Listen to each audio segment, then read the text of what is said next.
Yo, yo, good morning. Yo, yo, yo. Turkish Lee Sin.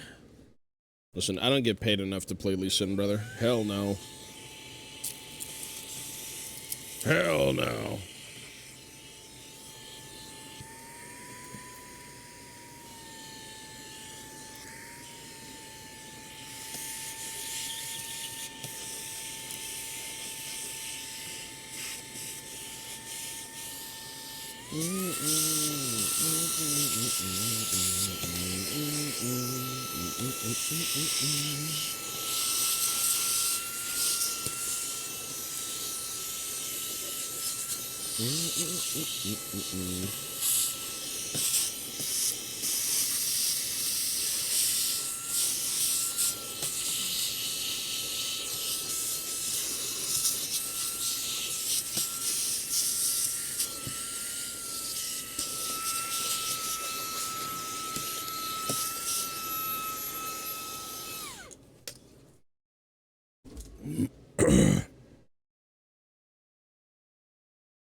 Put off my Emperor's Children for too long. I'm currently base coating my Flawless Blades armor white. That's awesome. Yeah, sometimes this hobby is just very,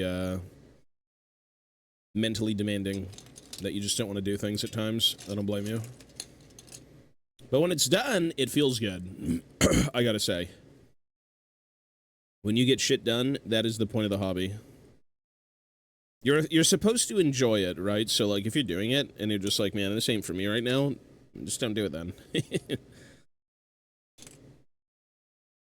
Don't do it at that specific time, and come back to it.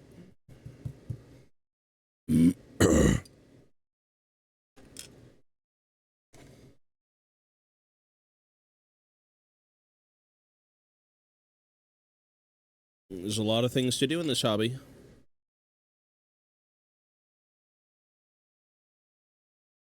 My back is... I still have pain, honestly. It's I don't even know how to explain it, but, like, it's, like, lower left back and in my joint.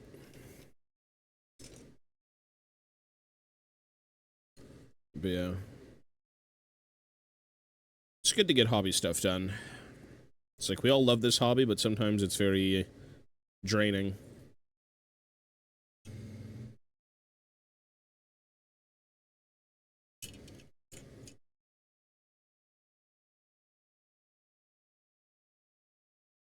Fun, but work.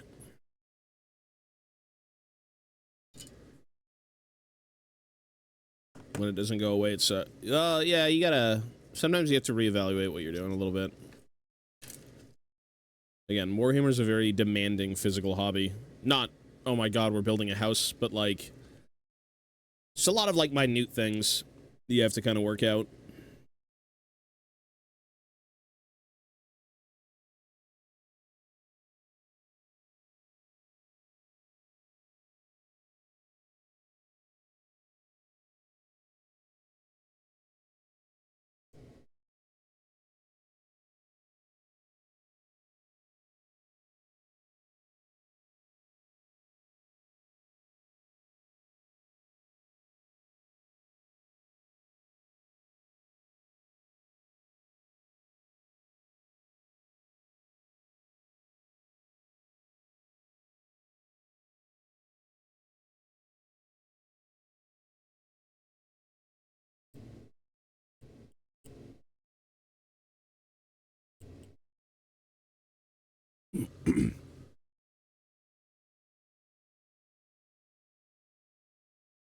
Yeah, hopefully my back gets better. I mean, it's been a while. It still feels like shit, so I'm not sure.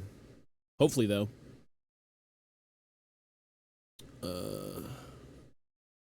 Prime something with white armor, not in white. Are you supposed to? Well, I don't usually prime anything in white. I know priming in white's kind of the hotness for, like, contrast or slap chop or any sort of, like, underpainting. But white's a pretty fickle color. It could really, really fuck things up, or it could, like, make things super easy.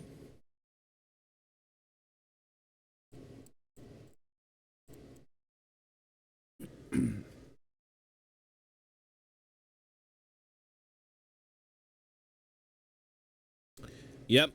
And it's still, it's, I thought it was much better, but having walked around and done stuff and lived a little, I still feel it. I can feel it right now. The guy I was working with actually retired, so I'm gonna have to go find a new person, because I'm on the verge of going back.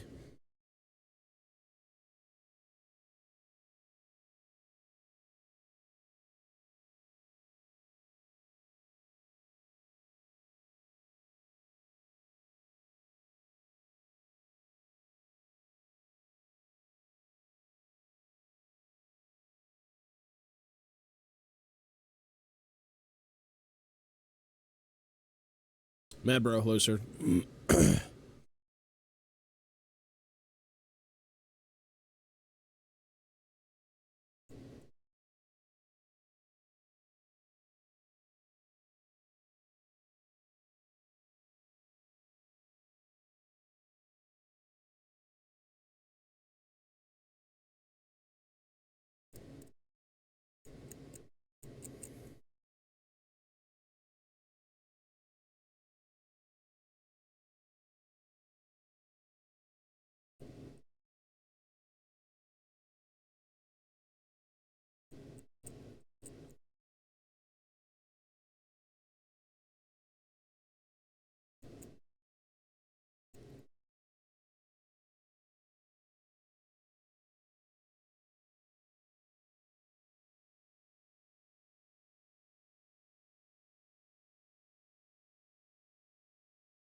Color 3 is tough.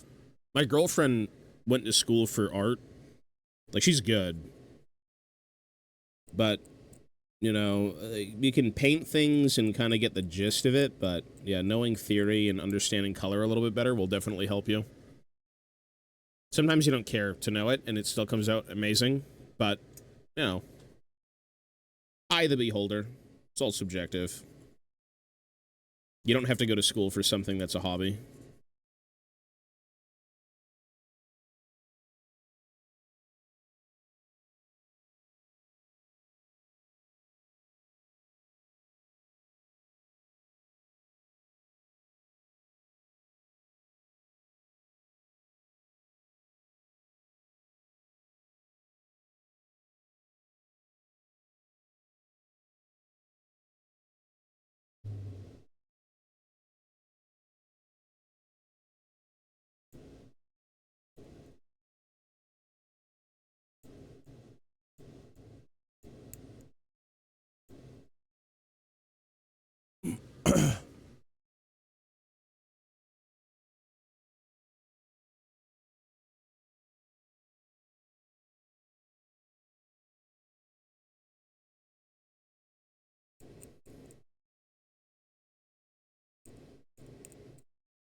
Well, I mean, traditionally, everyone's kind of primed in black.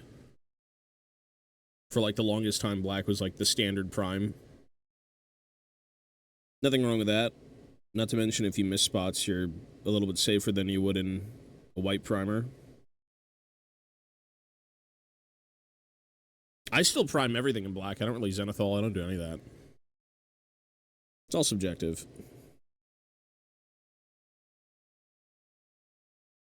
Got to strike that balance between, like, getting it done and being happy. Or just being happy, because getting it done can take however long you want it to.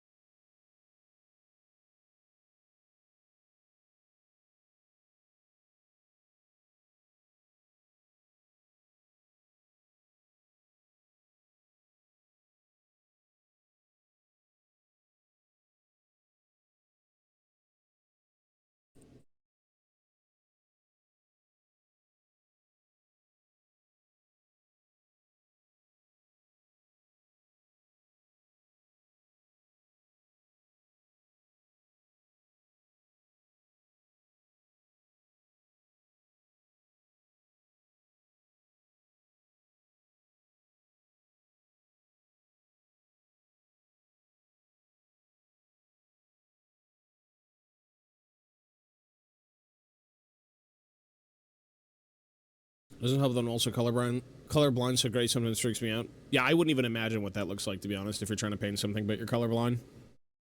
I have no idea.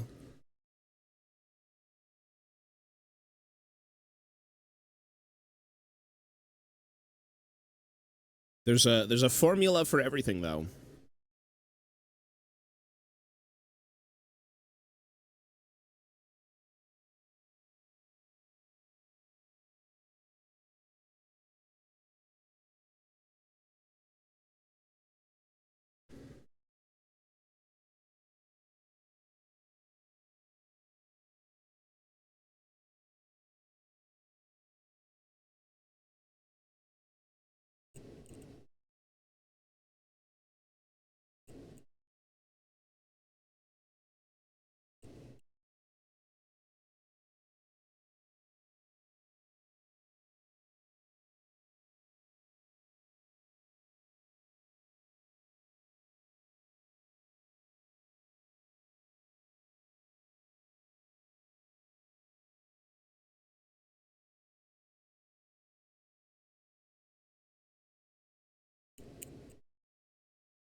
Yeah, you just gotta work with your limitations within any hobby or anything, really. Ivana can't really see half of what she's working on, so, like, she hasn't painted in a while, but we thought about getting, like, magnifiers. No, if you love something enough, you'll do it, regardless of, like, limitation. And then you learn to, like, you know, get on with that, right? Shouldn't really stop anyone from at least doing what they love. Or trying to, you know, do it.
Drawing colorblind is like drawing under monochromatic light. It can have interesting results. I don't even know what that would look like. I'm not gonna lie. Like, I guess if you're colorblind, is it very specific colors? Like, is everyone specifically attuned to like not seeing the same color? Like, what does it show up as? If you were to look at something that was green, but you were like colorblind with green, is it like a gray?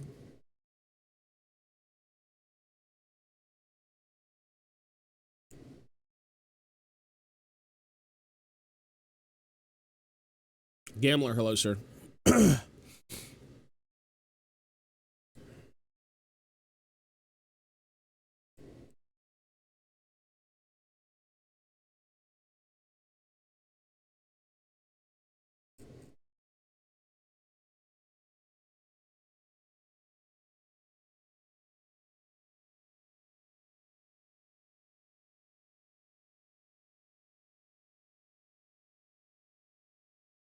If you looked at something lime green and it just straight up looked like bright yellow. Okay, interesting. But what if you thought it was bright yellow? I assume that's happened before, if you don't know what that looks like initially. Interesting. Yeah, that's interesting.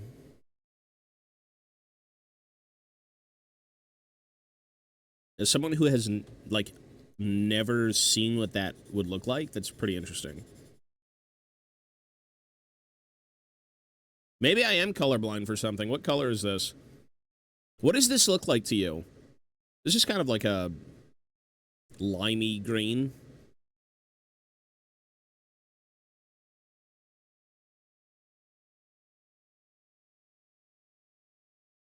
It's a little bit lime, yeah.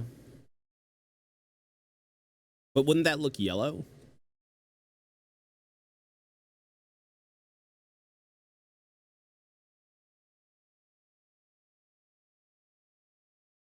It's interesting.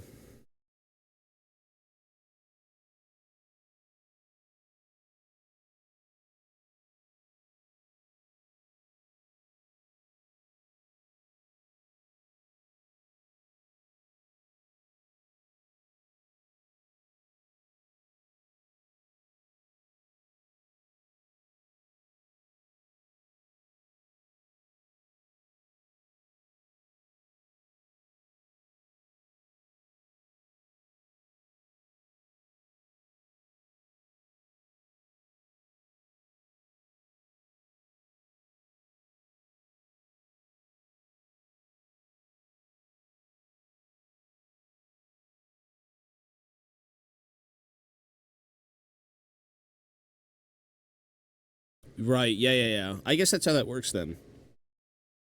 And everyone has it differently. Okay.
Okay, where are these instructions? As convenient as this may seem, the instructions are on the box that comes with, like, the board and everything. I mean, this is, like, ass to hold. Like, what the hell? It's not even the right configuration. Really? Oh, is it? Boards? What's this?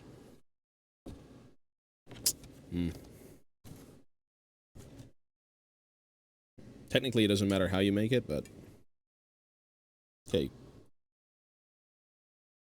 Skull. Board. This one. Is that true? Board. Skull. And then this one. That looks... yeah, okay. I mean, technically they're modular, but yeah. Minis, hello, sir. I've got a colorblind friend who completely sees in grayscale. That's pretty interesting, again. Like, that would just mean what? That your receptors are all gone for color? Is that something that can happen over time, or is it sort of like a genetic thing that you're just kind of born with? Because, I mean, my eyesight is weird, but... yeah, it would be very different, yeah. 100%.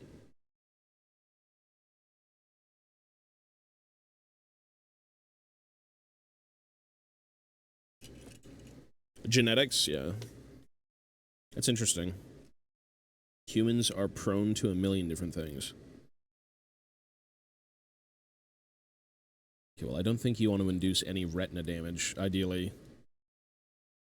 I need glasses. I got some retina damage. I'm gonna look like this. I'm like the cool unk.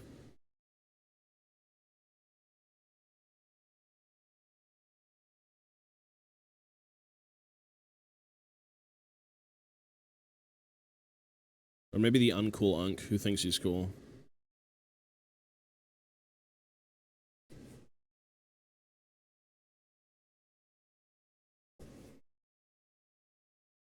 Oh my god. 8, 10, 13, 12. Let's not build this. 8, 10, 13, 12. 8, 10, 13, 12. Where's the spring?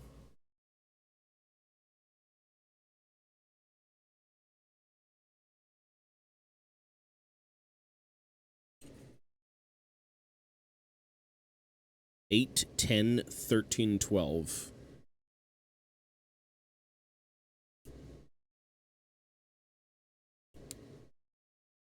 Okay, what? This is 8. Why do you need to know this? 8. This is ridiculous.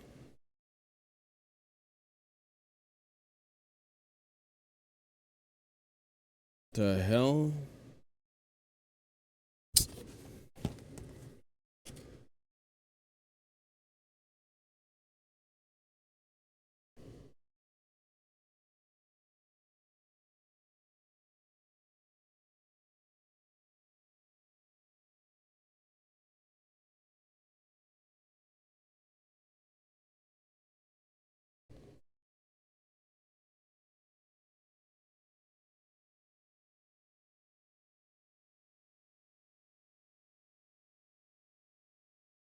Okay. 8.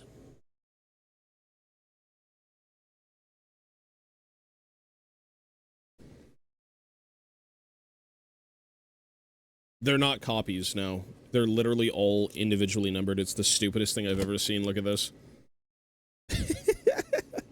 They're all individually numbered. I've never seen that.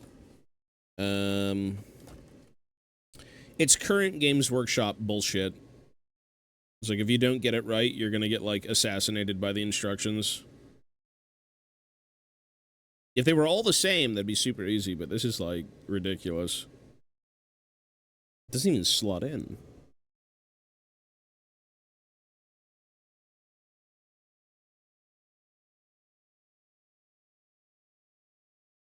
Okay, I'm assuming it goes there.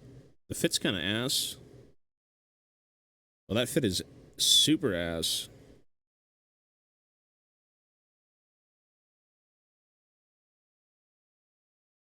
Let me blue tack all of these.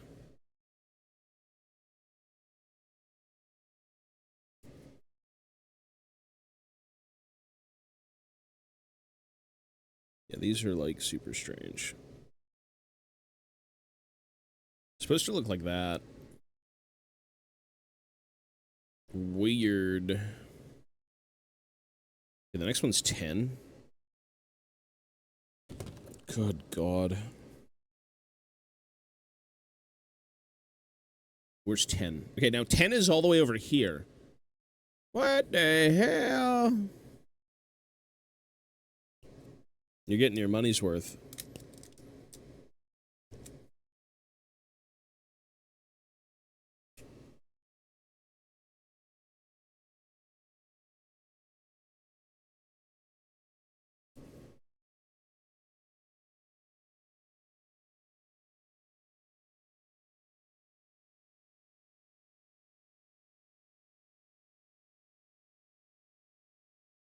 What is your opinion on becoming a father?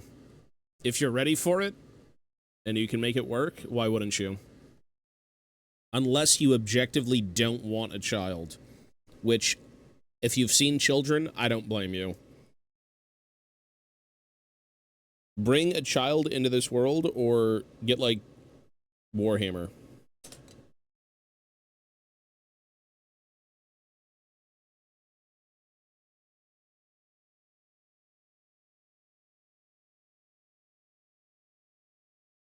This is 1312.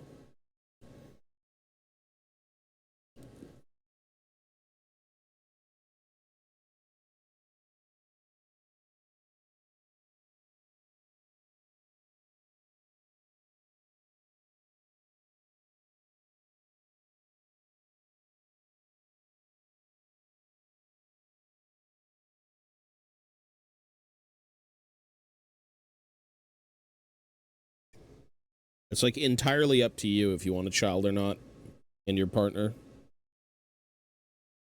I don't think I'd ever... It's like, chat, should I become a father?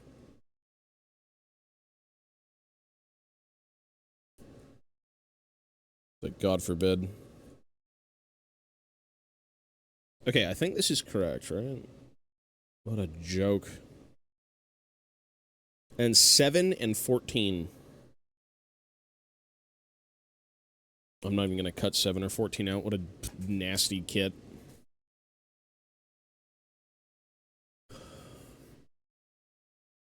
Well, that thing is, I don't know, Mochi's eating it now, because technically Mochi's my child, and so I fed my old plushy child to Mochi.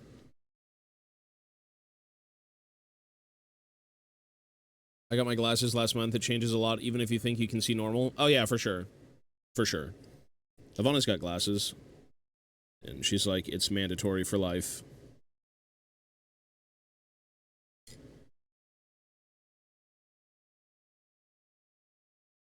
This is, like, ghoulish.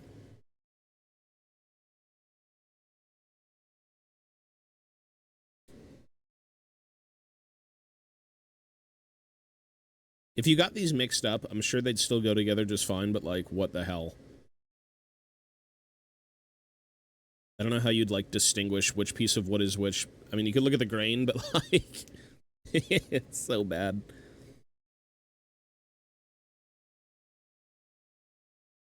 Okay.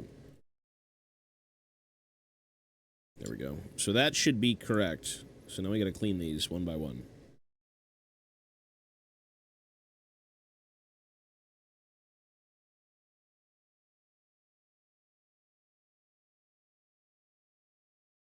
Well, the blue tack is, like, sticking... that's what it's supposed to do, but... too much, I fear.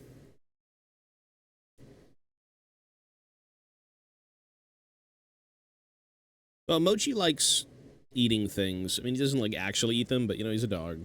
He'll chew it up. I gave him a pleb recently. So he's been eating the pleb.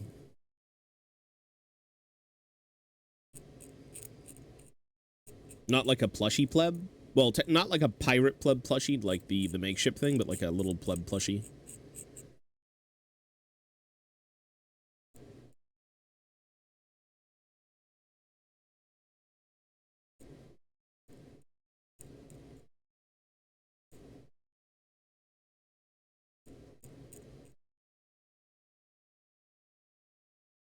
Pretty much.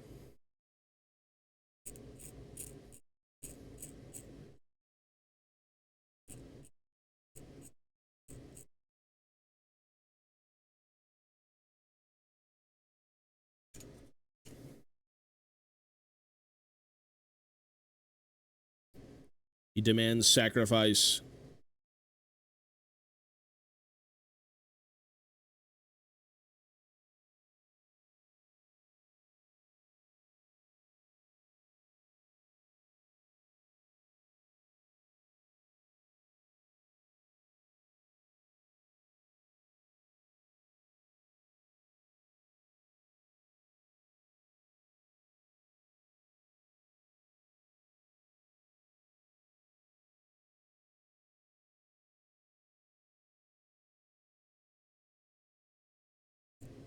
He means well.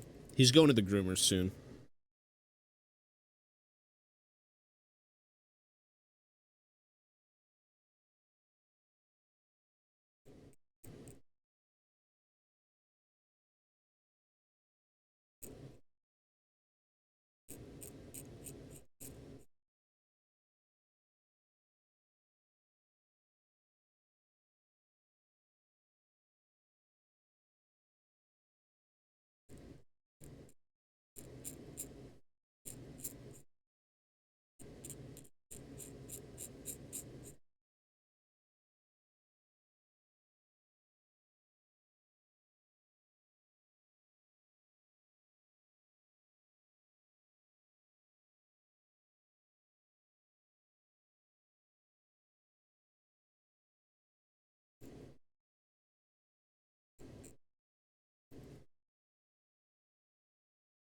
Blood has been spilled for the Mochi. It has. Mochi's a fiend. If you leave this thing alone for too long, he will probably end the world through some sort of demonic ritual.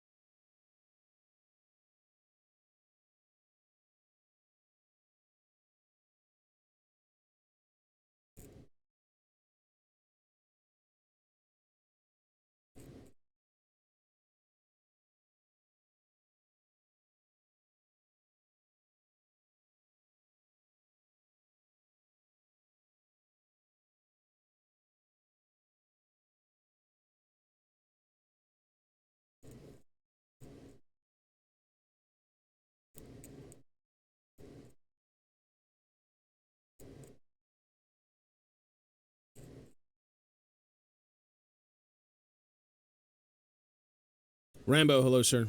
We're good. We just got up. I want to learn Blender, but in a way that's not a sculpting tool. You could do so many things in Blender, yeah. Movies are made in Blender. Fucking Backrooms was partially made in Blender.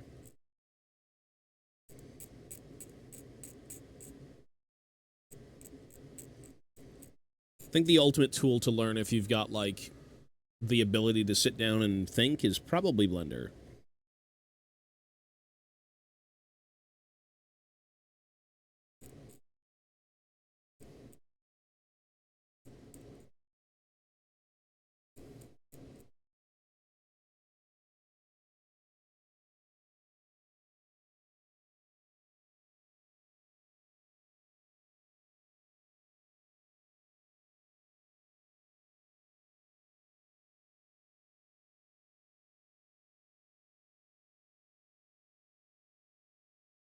Every time I look at Blender or think about Blender, I get a headache.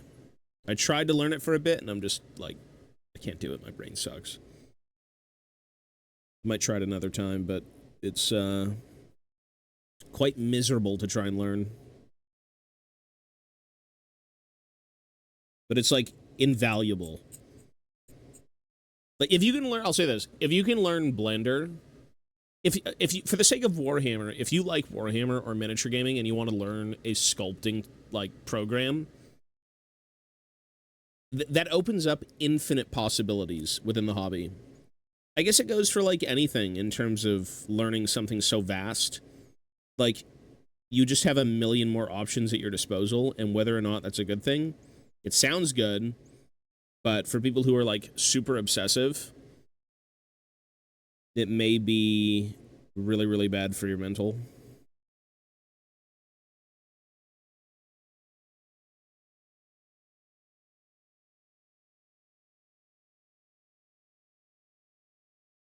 But it is an insane tool. Heat wave going on over here. You got bottled water. That's good. You got to get more. You have to have an underground reservoir where little dwarves bring you fresh spring water every day.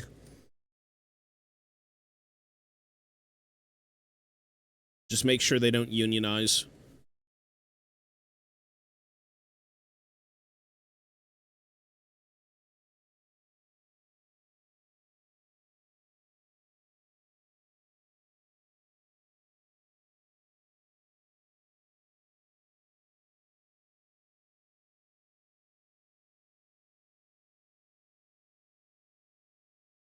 Blender's tough. Yeah, it is tough. My girlfriend knows how to use it, though. And we're getting into Warhammer a bit more together. Like, we actually have a game today again. We played a game yesterday. I got fucking cooked. So we have another one today. And I'm going to try and have her make some tokens and things that we can 3D print.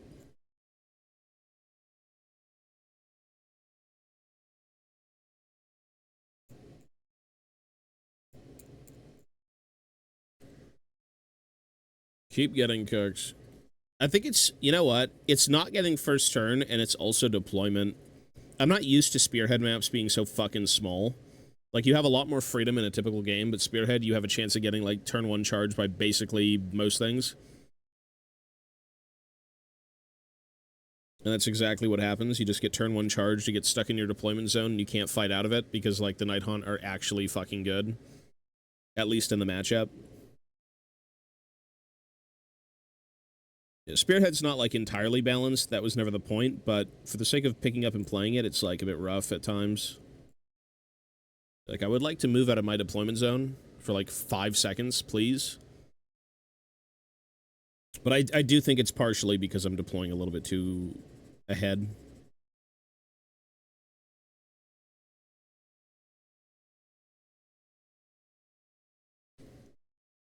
She plays Nighthaunt.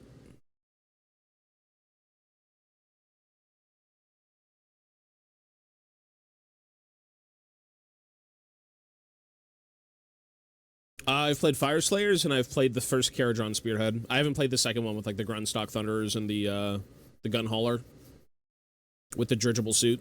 That one is, like, goofy small. I don't know what's up with that. You have, like, no board control. You're shooting if it whiffs is just complete irrelevancy. You don't have bodies. You need bodies and you need speed in Spearhead. Or you just need big, chunky bodies, which that Spearhead does not have. So I might give it a shot.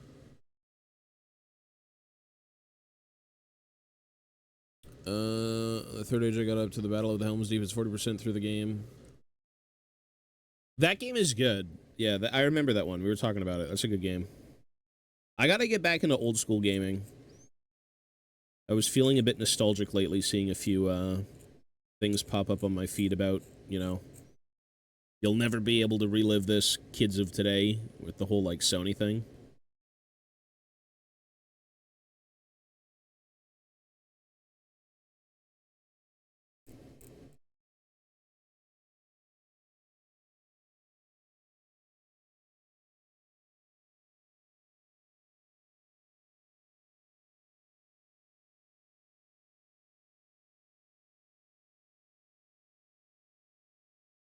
Dwarf one and the skeleton one. I don't really know what the Soul Blight one is. I think it comes with, like, Blood Knights and Warriors and things. I heard it was decent, but, you know. Try as many as you want.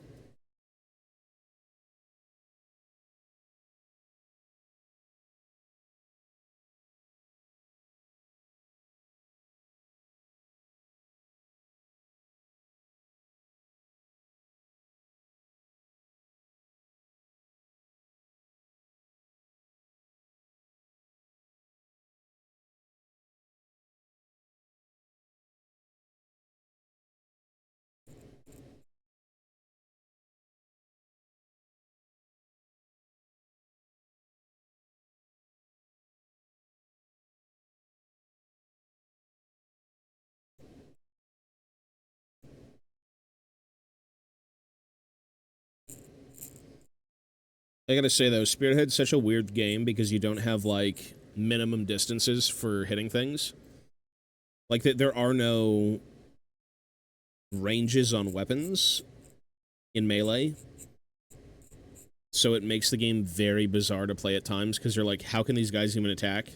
But they can attack. It's just big blob fights. That is something I don't think should be in Spearhead. Everyone should have, like, melee range. Would make it way more fair. Although it'd be a bit slower.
Yeah. Well, that would be the goal one day. If she'd want to, I wouldn't mind doing it.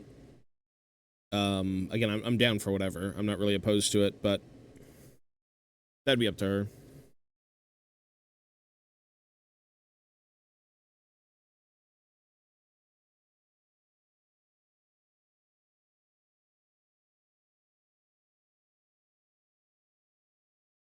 Because we play fairly consistently.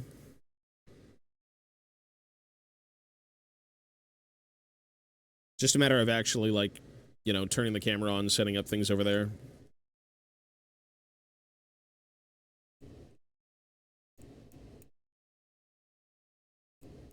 And Spearhead is quick. Again, you can get that done relatively fast in one stream.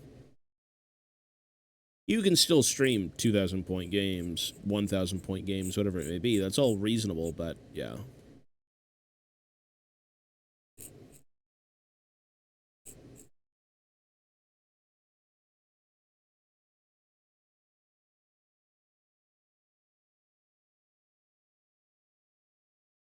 Academically cooking, I got a car I want to fix, a 3D printer, a welder.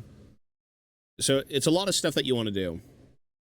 There's always the urge to do something more than the others, though, no?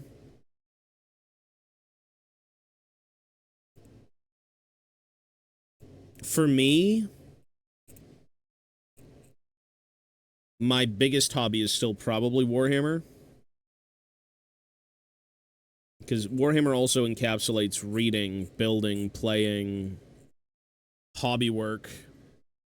It could even encapsulate photography or selling stuff or anything. It's a very broad hobby. But I do like other stuff, but for me, Warhammer just overtakes all of those things. Yeah, if you want a space for your tools, a garage, exactly. It's like, what is your most favorable of the bunch? What is the one thing you want to do the most? Then follow your heart, bro.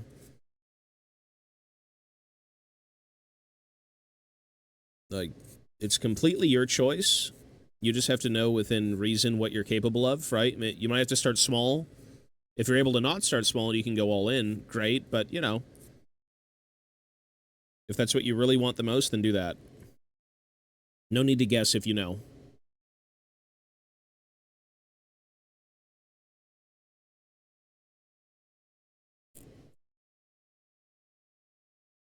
We're just wired that way.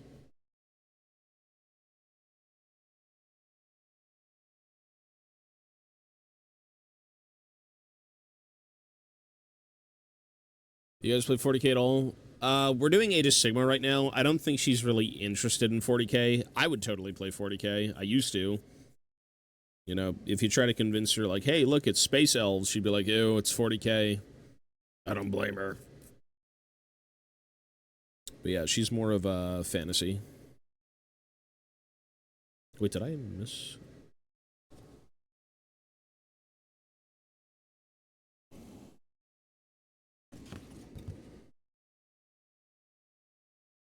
Nope.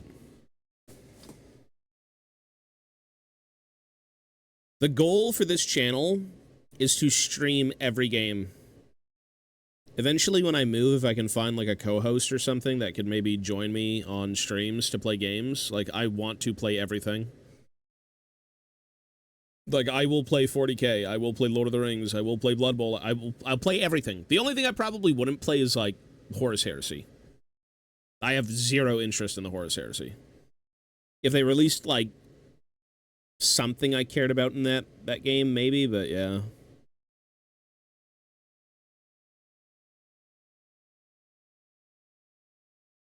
Horus Heresy is just not my jam. I'm not like a big Space Marine nut.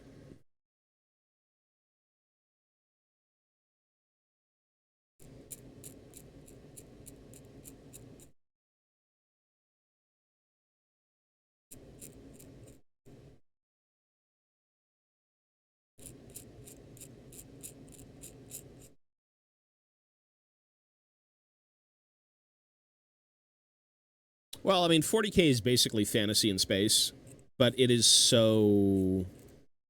It's not her jam. Yeah. You need this sword and board. Even I prefer fantasy to 40k. I think fantasy, Lord of the Rings, Age of Sigmar, and then probably 40k is where I'm at.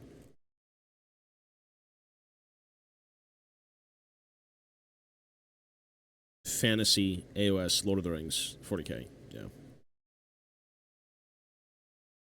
A lot of people love 40k. I get it. But I don't know. Fantasy's always been my thing.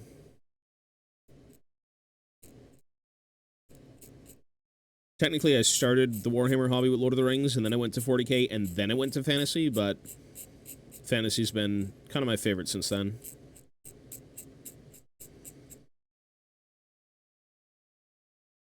Star Trek. Well, Star Trek's cool. Star Trek, Farscape, X-Files, whatever it may be. Yeah, you know what? Exactly. If there's something in the Horus Heresy for you, you're probably going to want to fuck with it. But, like, for me, I don't really like the AdMech. I'm not really a fan of, like, the Legions. You know, they have the, what are the humans called? Solar Auxilia? Not really a fan of them. I like some of their designs, but I would never want to play guard, you know? Or air quote guard.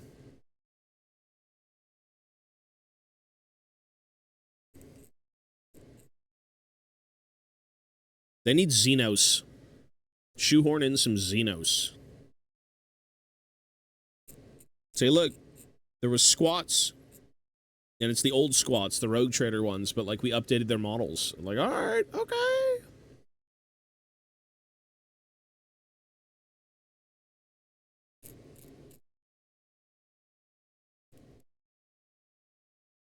The Horus Heresy has such a big showing in stores. It's very, very interesting.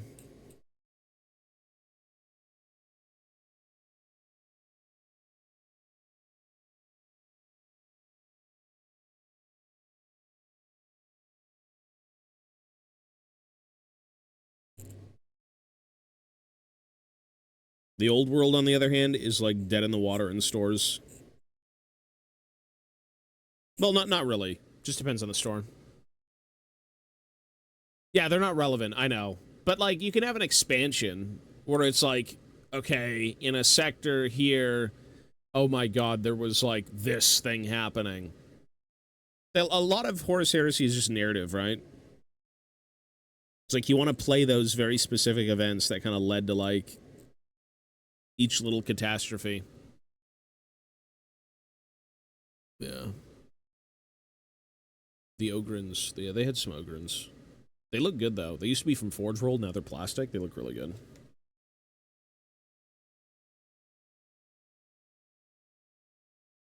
I was in the background, barely visible?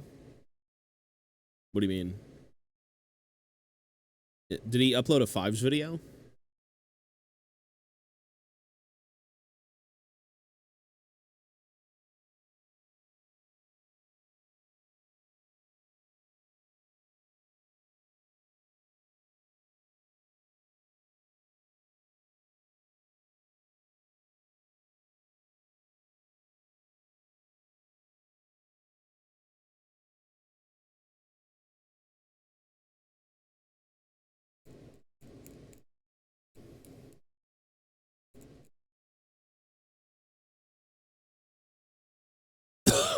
Yeah, that was fun.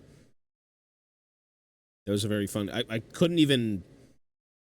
I could not save Kadim from himself, I gotta say. As his support, he was very much alone in that lane. I couldn't save him from himself. It was fun, though. But yeah, we're gonna be editing those videos, too.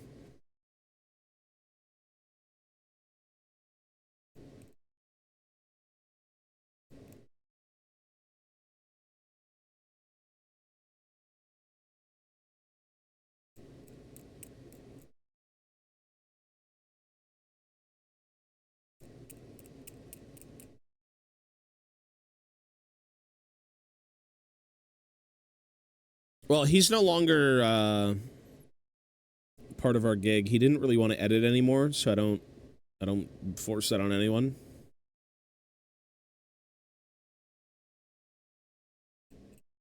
But he said he'd be down maybe to come back and do like a few videos here and there, but yeah, that was his videos were great.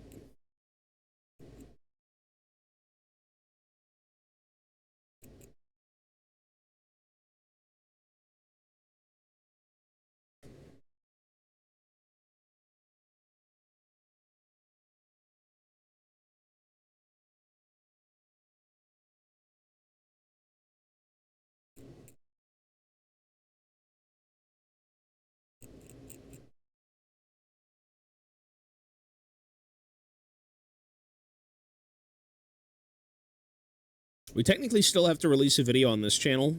I've had it, like, it's... The editors already tackled the actual footage, but I gotta do a voiceover, and then we have to cut it all up. And then we need to get it out, because we haven't had a fucking video on Hearth and Hobbying in, like, 3 months. We need another video.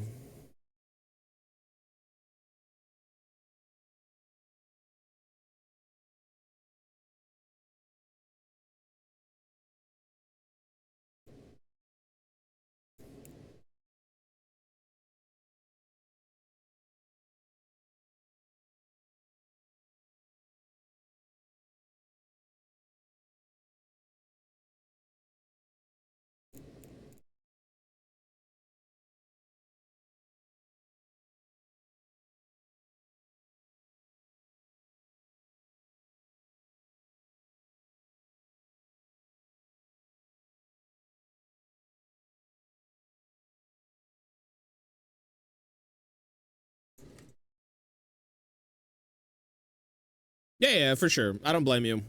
It's good to stay offline sometimes. Nothing wrong with staying connected, nothing wrong with not staying connected. Not everyone's life is online, or, you know, they don't put that much stock in it, so it's just good to kind of check in here and there. I do not blame you. Some days I don't even open anything.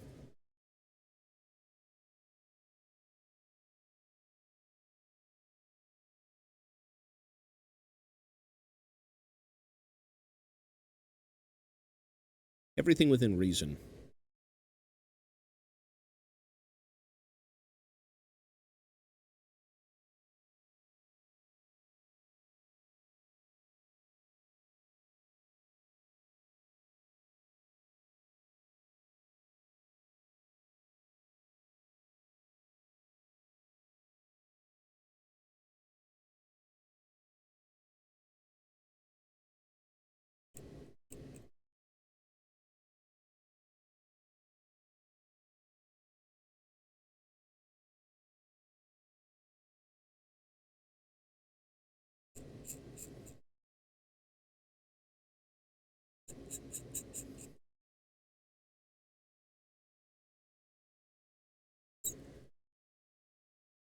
I'm now stuck on a construction site, and I hope to get out of here ASAP, but there is still a lot of work.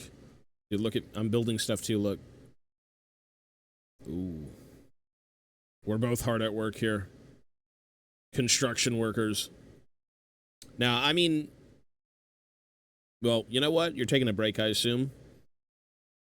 Enjoy the break. And then whatever happens, hopefully the job gets done soon enough.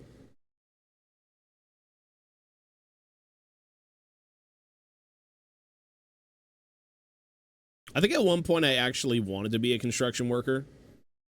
Like a metal worker. I can't remember how long ago that was, but like, it was a strong desire.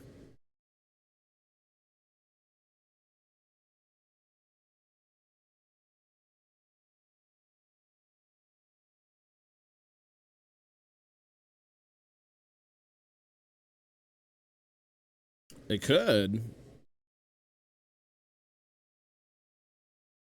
It's architectural design.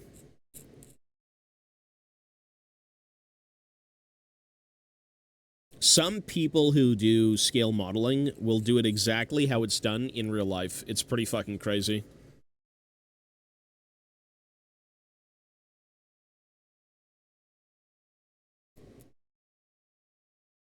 Well, I don't know. Even, you know what? I've actually taken an interest in blacksmithing lately. I've seen a few, like, blacksmithing videos, and I'm like, who wouldn't love to, like, smash an anvil? Well, you don't smash the anvil, but you know what I mean. Pound out some metal into, like, whatever shape you want. I'm like, that's kind of cool looking, dude. That'd be fun. Any sort of hands-on project.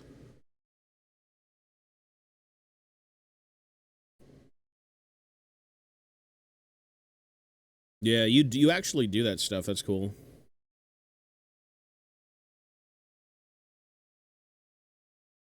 Make some runes. Make some Dowie runes.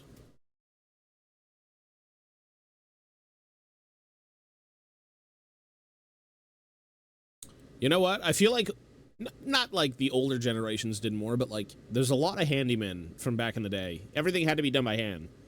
Right? So like, you'd ask a neighbor and they'd be like, yeah, I can make you a tank.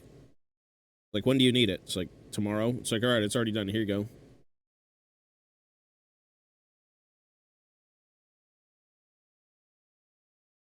That is certainly a niche in terms of metalworking and stuff like that, but like, everyone needs a carpenter.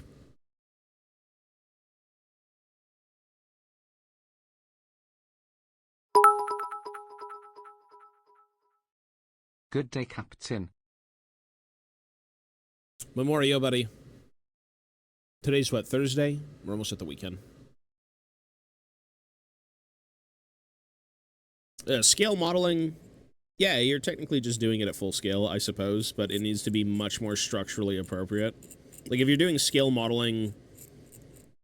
Well, scale modeling is just scales of modeling, but yeah. The art behind it, again, some people are so ingrained in having that, like, real-world translation. And you won't even see half of it. It's really impressive.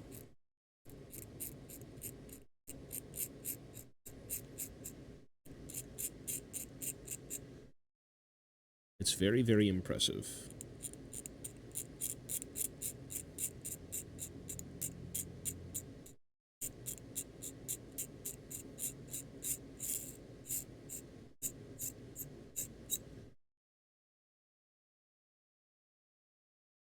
The hammer press? Yeah. I would imagine anything in a shop, any sort of like equipment, electrical equipment, yeah, you're probably paying quite a bit.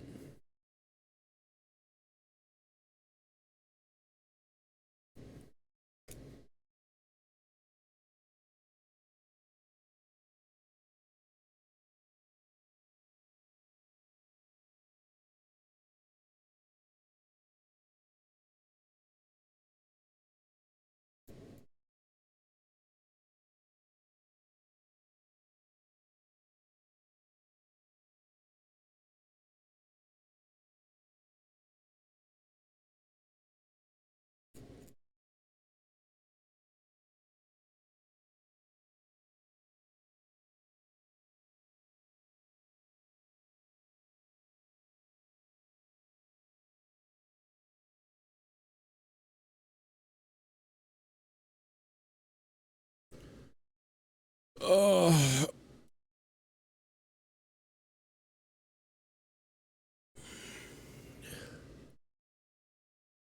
automatic stuff. I wanted to go in manual. Just kind of do it yourself.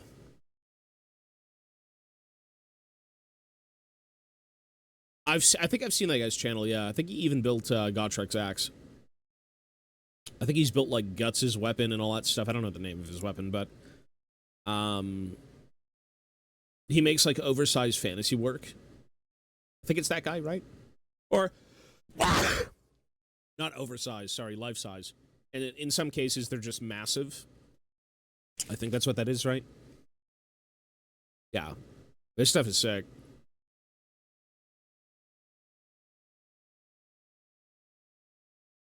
Photolithography machine.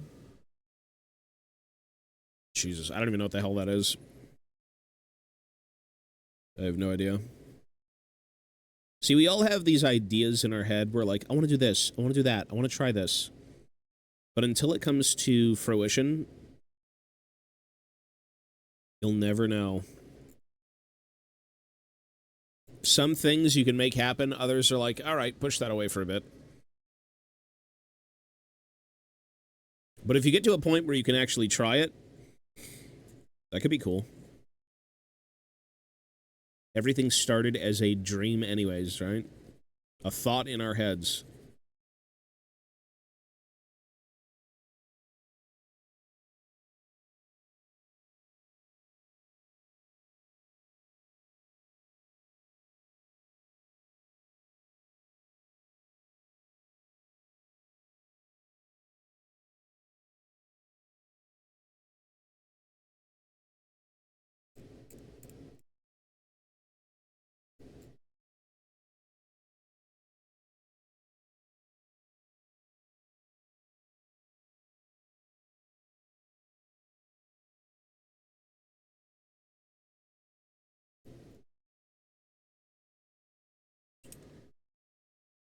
Time cannot be wasted. There's too much to do. You're not wrong. There's too much. I gotta build a lot of shit. I gotta do a lot of shit. I gotta play a lot of games. I gotta live a little. Everyone's life is different, but we all have to figure out how to use our time properly.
Toothpick. Give me the toothpick.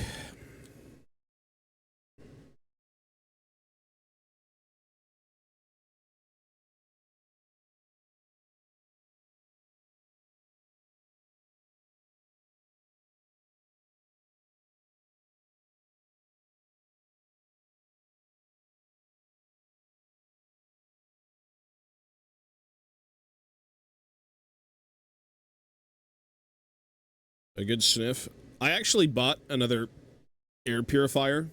I don't think it actually does anything for the glue, but, like, there's too much shit in here.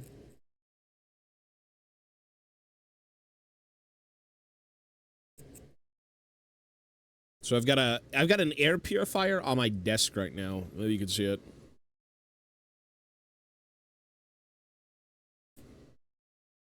There it is. Oop.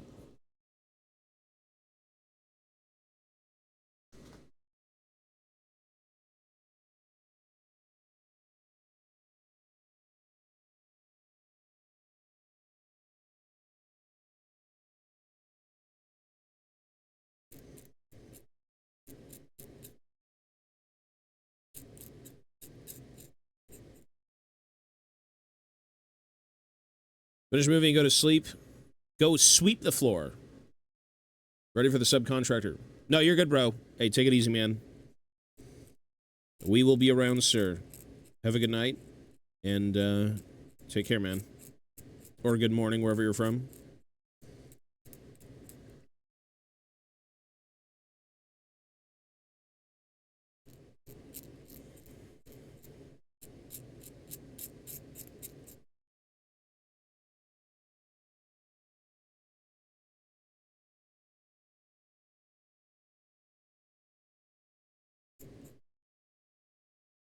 No, you're not wrong. You need a little bit of everything for this hobby. I should open a window in here, too. Fuck, it'd be even better. Let me actually open a window. Get some more fresh air. One sec. Window. That is the window. Oh, my legs. My legs. Ugh. No, it's pretty nice out today, actually. Oh, it's very nice out, actually. When I was out earlier, it was a little bit warm, but right now it's pretty breezy.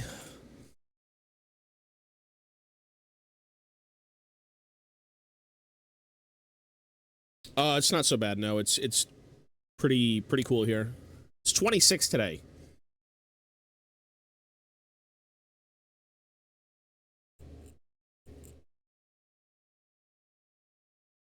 Yeah, I was up probably a few hours ago. I took Mochi out. Didn't really have a breeze, but now we do, so that's lovely.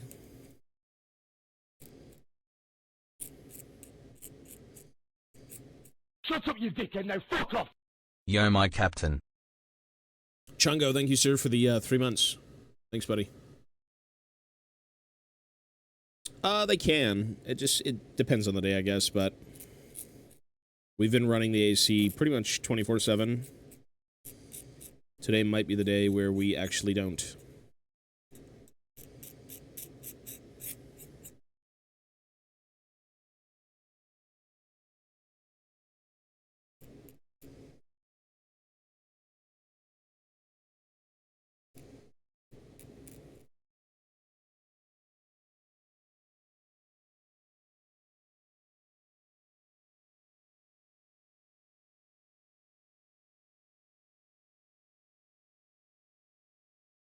Yeah, you need ACs.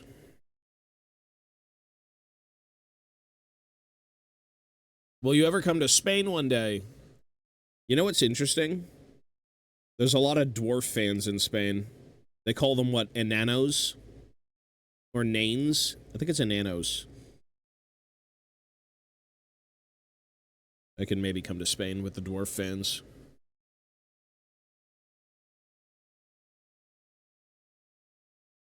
Enanos! Enanos! That doesn't really invoke much, I'm not gonna lie. Calling it a dwarf or an enanos?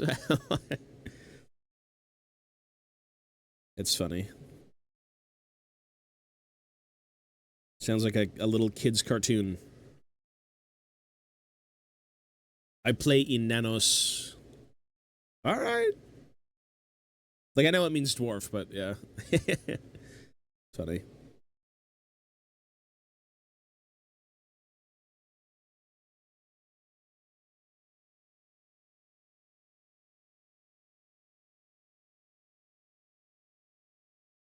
No, there's a lot of, exactly, yeah. There's so many talented, like, mini painters in Spain, or, like, scale modelers. Spain, Japan, all that stuff is, like, cranked in terms of, like, talent. Is there something Spain is known for that isn't good? Like, is their food good? I'm assuming it's good.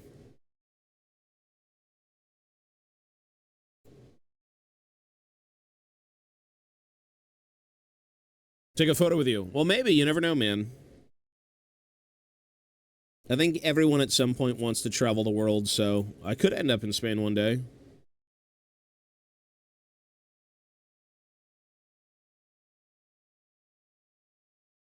It is a possibility, sir.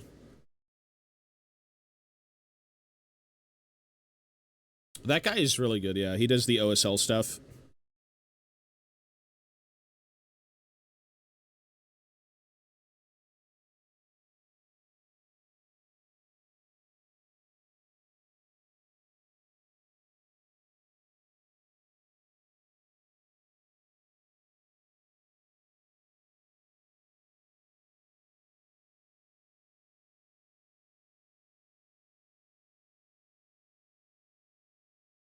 Juan Diaz as well. Sir Felix Panigua. Are those Spanish names? I think they're Spanish. Italian? I'm not sure.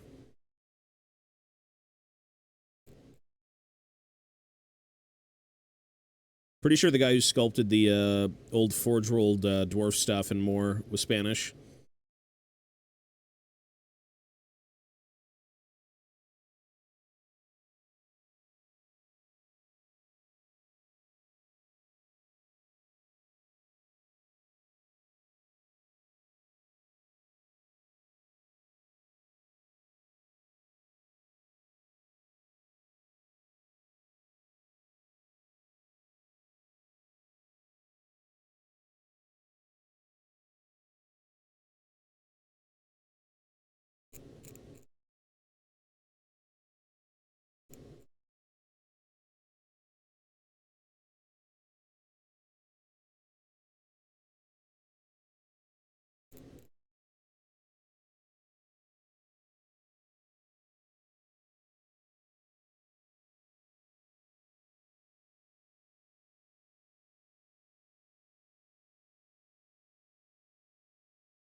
We are making ruins.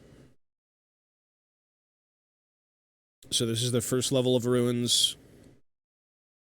And then you've got like a little balcony that's going to go on top here. Yeah. Just ruins.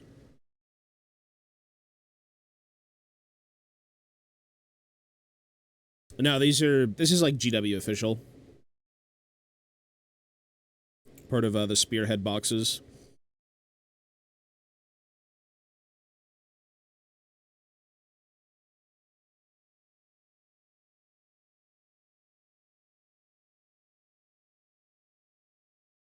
It'd be great to 3D print stuff. I don't think I'd want to go back to resin, maybe PLA, but yeah.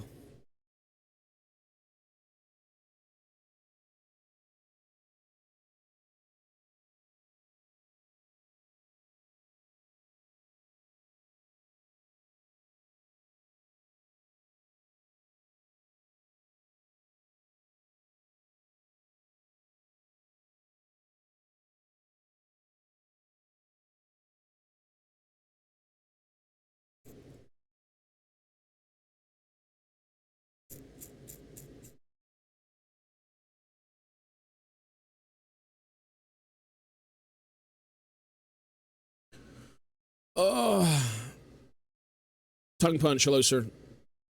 Old Maui. Yeah, everyone's gonna be playing Black Flag today. I think it comes out today, right? Or tomorrow?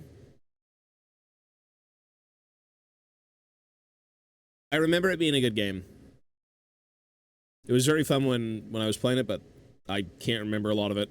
It's been a while.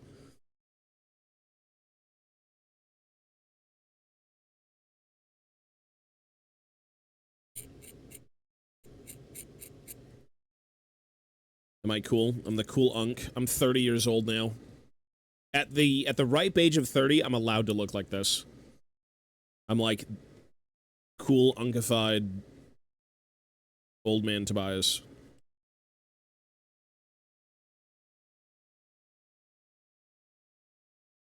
Okay, we gotta get the other two out.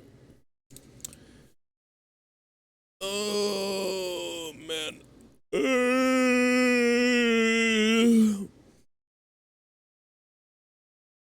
Black Flag, yeah. I mean, it looks really dialed in. Like, I don't think I ever think about Ubisoft games either, but like, it's probably one you shouldn't miss. The only Ubisoft game that I remember really liking was For Honor. I thought For Honor had such a sick, unique concept. 714. 714.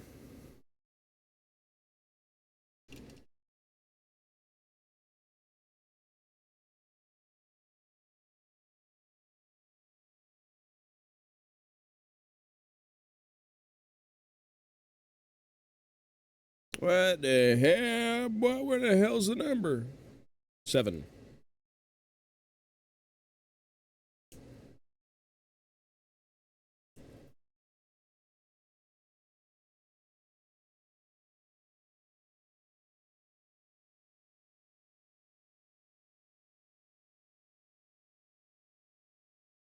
Fucking piece of shit. Okay. It's 14.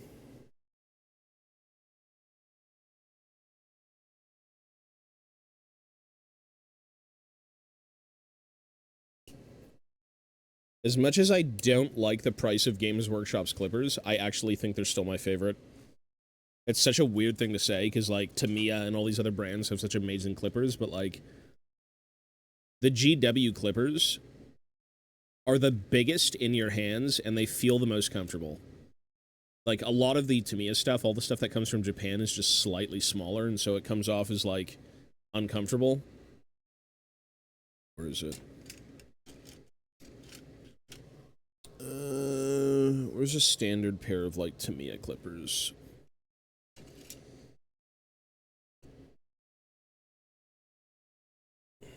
Can't find them now, they're gone. Did I drop them? Anyways. This should be here? Okay. What's next? 911. Well, that's not a good number combination, but 911 is next. Okay, then.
They would have an ad break pop up for microtransactions. Yeah, I saw some of that. There was a guy playing Mass Effect, and he showed a screenshot of like someone, the company having an ad mid game.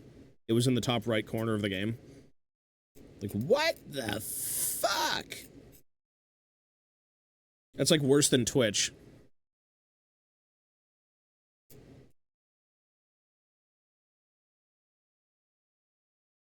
So bizarre.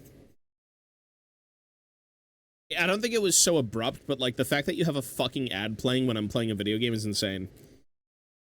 That's insane. Maybe when you pause the game and a little ad can pop up in the corner, but like not when you're playing, bro. It's like a team fight's happening and you've got like ads for fucking condoms or cigarettes. You're getting fucked pretty bad in this team fight. Here you go.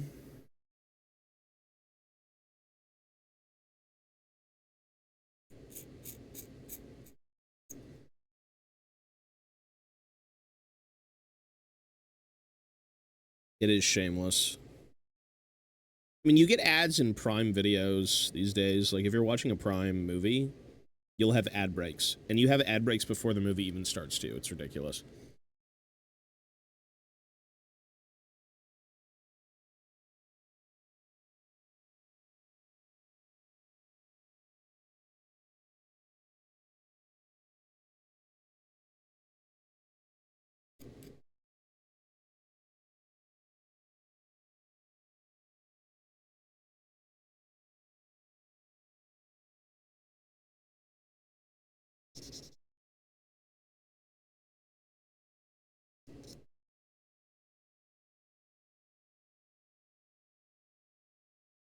Odyssey. I heard Odyssey was a shit show. Yeah.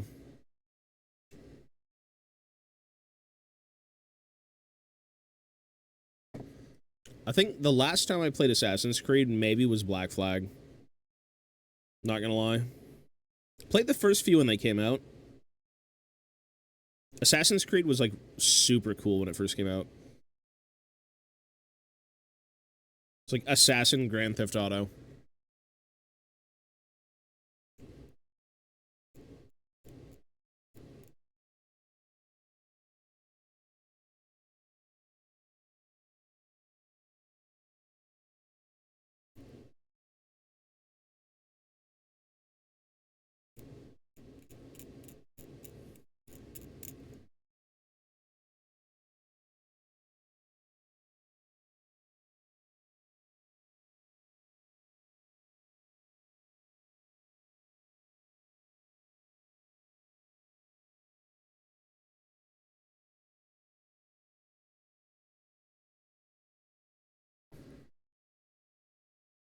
Prince of Persia. That was fun too.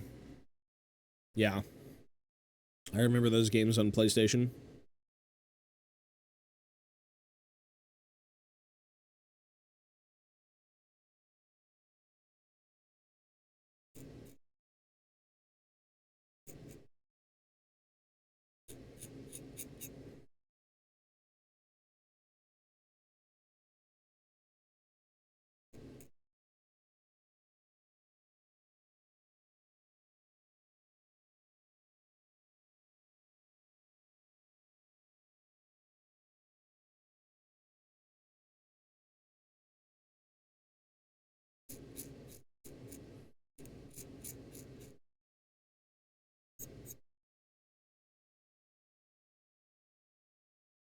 Peak gaming was 2013. Is that nostalgia or is that true? I feel like we have a lot more fond memories of things that we were infatuated with back in the day.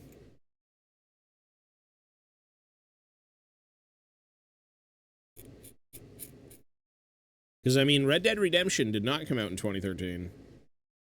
Did it? I don't think it did.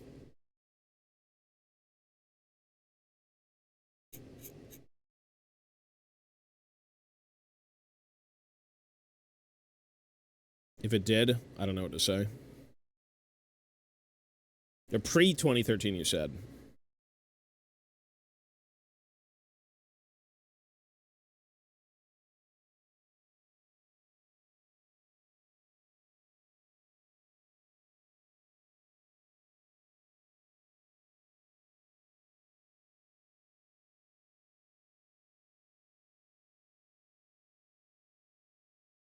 It was bad chicken.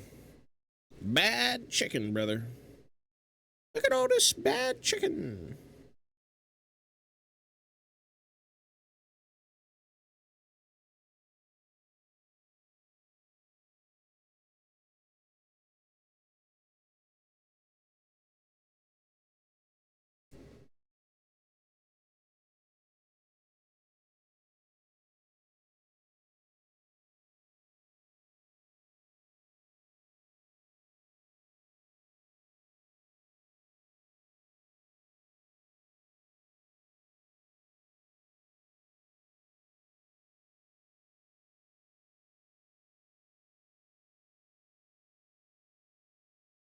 Definitive golden age.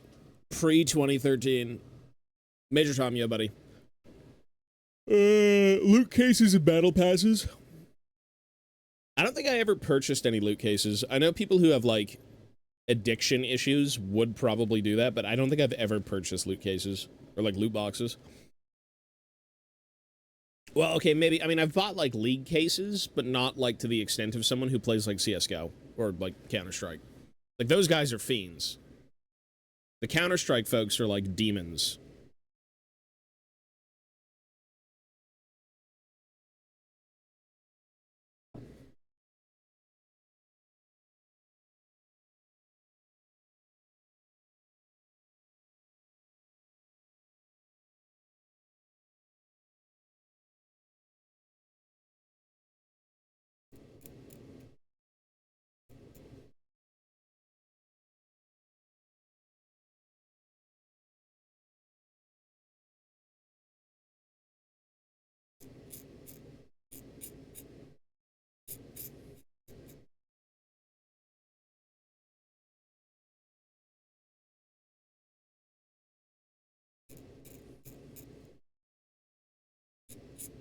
Were battle passes mandatory to play games?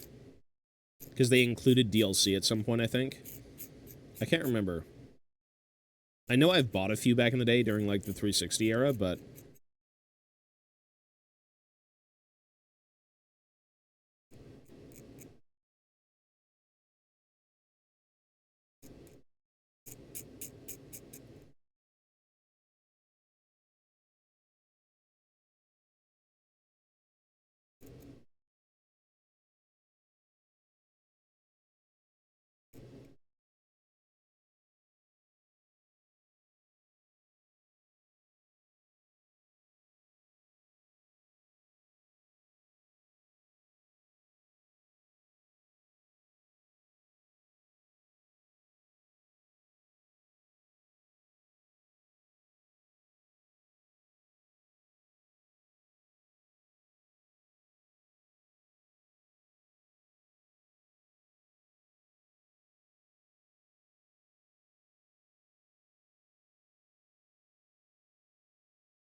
I think you pre-purchase content before it comes out, and then you're guaranteed to get that content. Yeah, it's...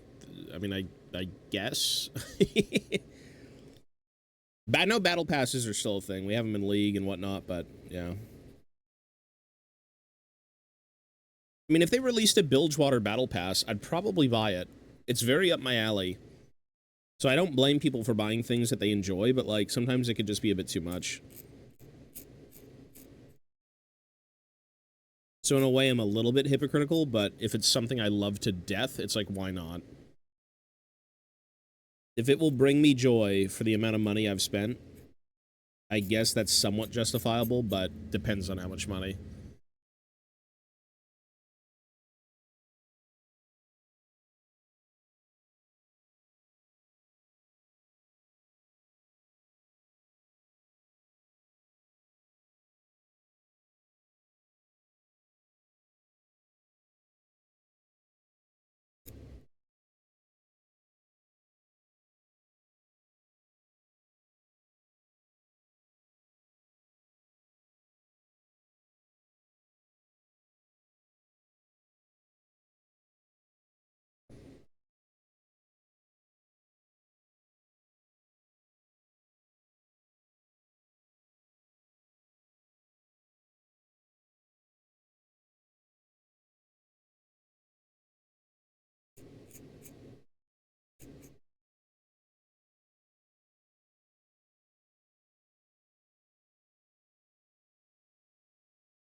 You should get 50 skins in a game. Well, and then it's like, how many do you want to use?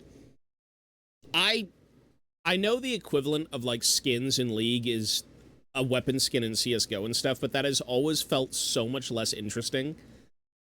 It's like saying, okay, I guess the guns are what you see, but, like, they're just so corny half the time. It's like, who wants the purple flame, blue Punisher logoed, you know, water bottle Costco aesthetic? It's like, it's just a bit corny. But again, that's totally subjective. Some people love it, some people hate it. I pretty much never used gun skins, and when I use gun skins, they're always more of, like, a believable look.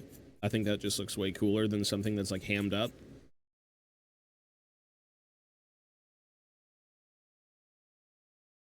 It's all subjective.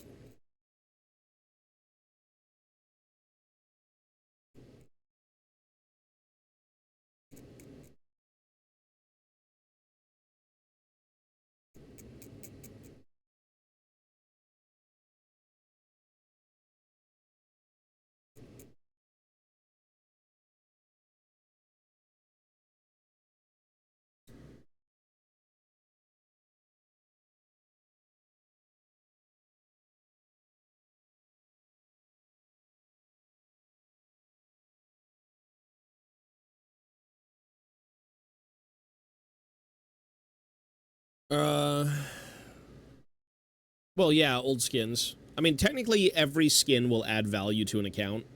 Technically, it should, but no one does that. No one's gonna be like, I don't even think you should sell your League account. I feel like you gotta be down real bad to do that. I mean, it's against TOS, but as well, it's like, what if you want to play the game one day? Is it worth selling a fucking account for like 500 bucks when you can still play the game one day with all your skins? Like, just because you're burned out or angry doesn't mean you just should, like, up and leave everything.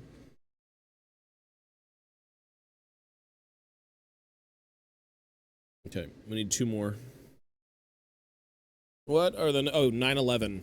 Right, those are the next numbers. 9/11. Uh-huh. 9/11.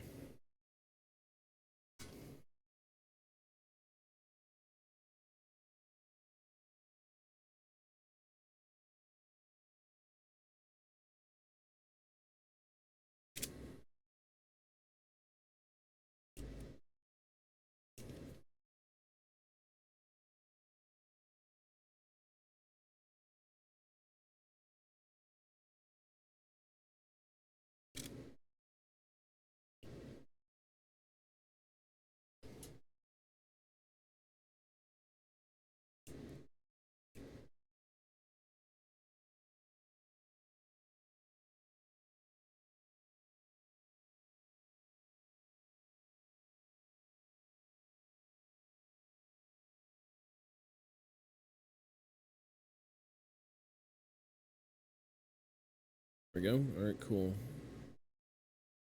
Skaven technologies.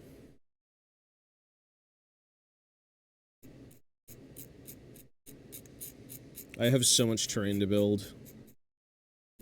I'm getting a tabletop done. My, one of my neighbors has graciously said he would help me build a 4x6 tabletop. So, we gotta build some terrain. Even though this is not for 4x6 gaming, but...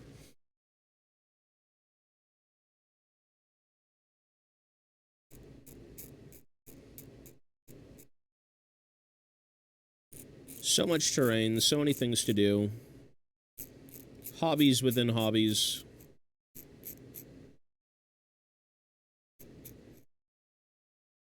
Too much. CS community doesn't know how to price their skins. It's like the most valuable skins in the game, cost the most. It's all, I mean, it's a, I don't know, little Timmy thinks he can get away with like a $3,000 AK skin because it looks like a toothbrush. It's a modular table. So everything, in terms of moving and bringing everything around, the build is going to reflect that. That was the whole point. So we are building a modular, like a, I wouldn't call it modular, but you can break the table down and move it. It's not like a full tabletop. It's more of a segmented piece. So it either happens before the move or it happens after the move, and since I still have the same neighbors right now, I'd rather get it done now. Because we don't necessarily know when we're moving, but we just know that we're going to, and it could be this year. It was supposed to be last year. But it could be by the end of this year, it could be next year, I don't know. We don't know yet.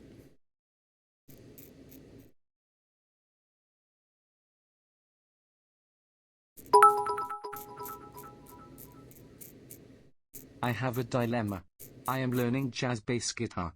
I want to play with other people BC. I think it will be fun and make me accountable for learning tunes. That'd be fun. But I am scared to reach out BC. I suck. What do? You should try and learn a little bit first, no? Or find people who are also beginning their instruments, and then you can maybe all hook up. If you're learning, I mean, you're not going to want to go to, like, someone who knows what they're doing and be like, let's jam. Or maybe that's what they'd want. They'd be like, I'll teach you. And that's cool. But you'd probably have to find like-minded, skill-leveled people who would want to, like, jam, you know? Just depends on who you're talking to. Say, like, hey, I'm learning jazz bass or whatever, and I'd like to practice with a few people. I'm at X skill level, whatever it may be.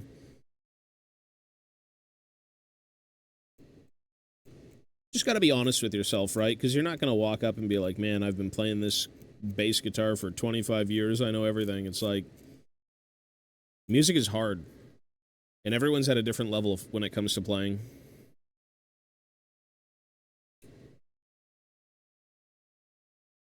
So there's nothing wrong with saying you're, like, new or you're not that experienced, but you want to learn and jam. Like, that's fun.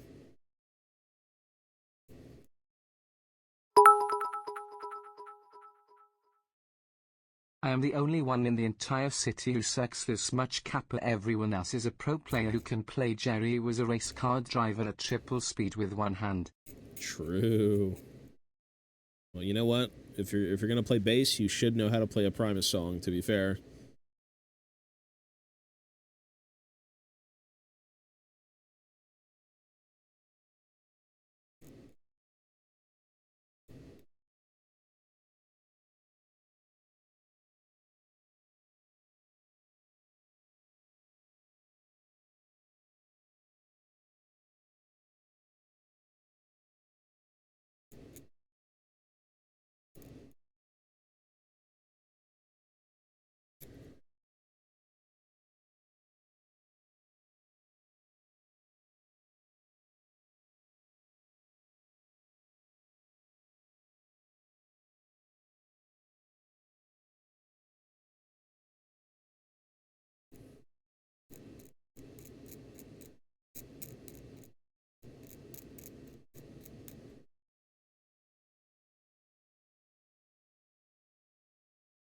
Who's the bassist for Rush? I haven't listened to them in fucking 10 years, probably.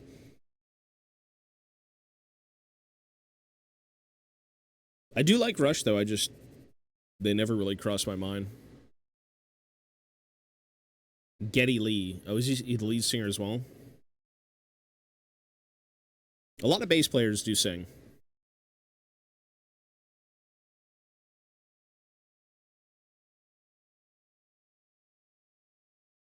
Yeah, that's a band I haven't heard in a long time.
A lot of them seem to.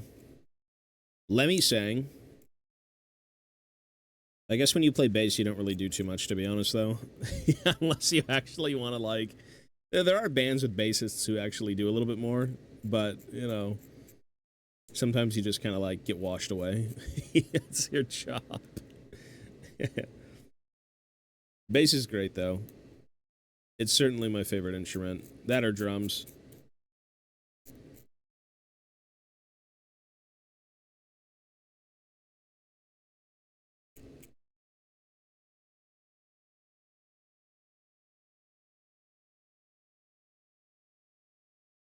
No, yeah, there are bands where bass is like front and center, 100%, and bassists who really like make their name known.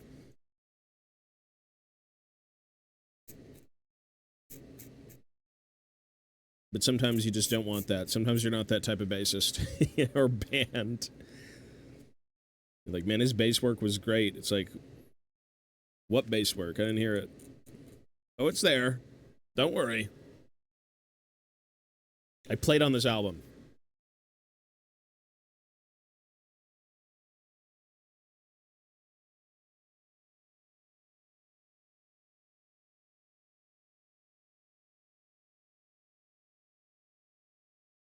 One thing I've always wanted to try was fretless bass.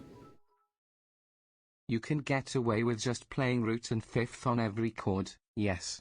But you can really spice things up as well. That being said, sometimes I attend concerts where the bassman is going crazy and I can't hear a shit BC. The sound engineer turns their amp to mud that makes it... Yeah. Yeah, sometimes, bro, mixing sometimes is like... I have... It depends, yeah, it depends on the engineer who's kind of facilitating all that, but... I mean, when you hear a good bass tone kind of like do its thing, it's so good. It's the best sounding thing in the whole song or band.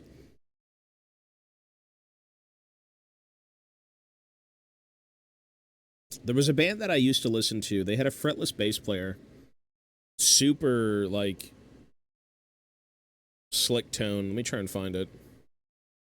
Fretless is cool, yeah. It's not common, obviously, but, like, it was a Canadian tech death band.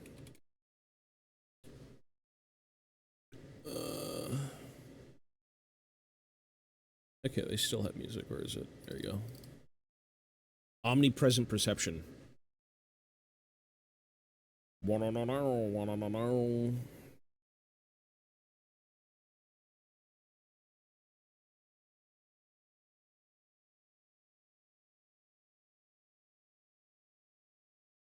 It's funky.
Yeah, I've never played on a fretless bass, but I've always wondered how people even like figure that out because it is pretty precise. Just practice. Tons of practice.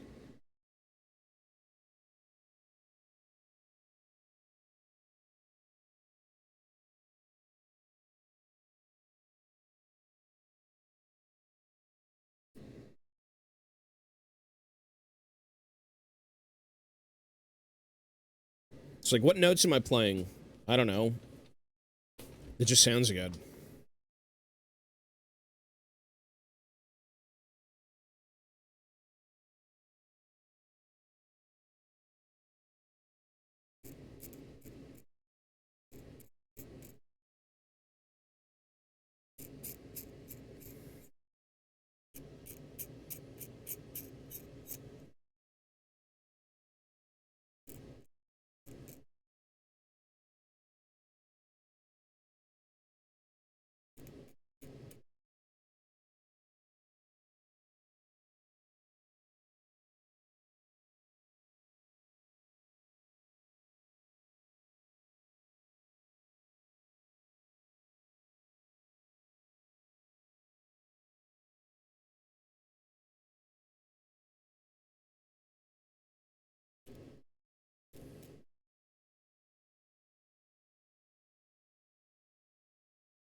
Hearing this band reminds me of so many other bands that I used to listen to, which I have to kind of put on now because I'm reminded of their existence, and I always forget about bands that I used to listen to when I was younger.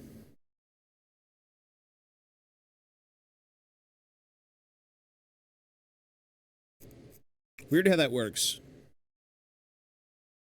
I guess there's so many things that you kind of go through that you sometimes forget others, even if you never hated them.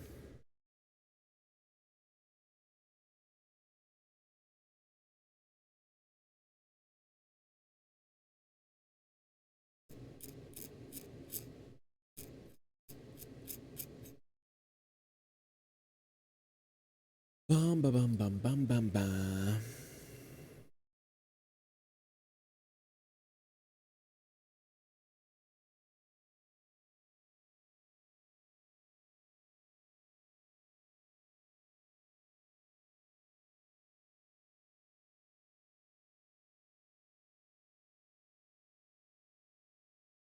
Actually, let's listen to this first.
Whoops.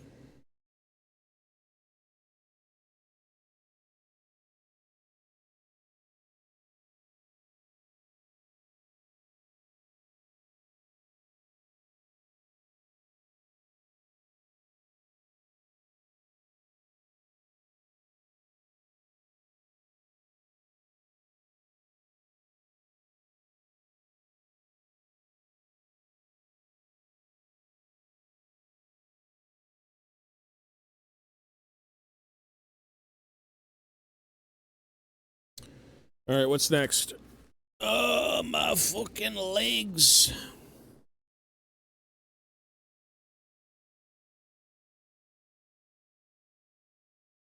Okay, so there's 3 pieces.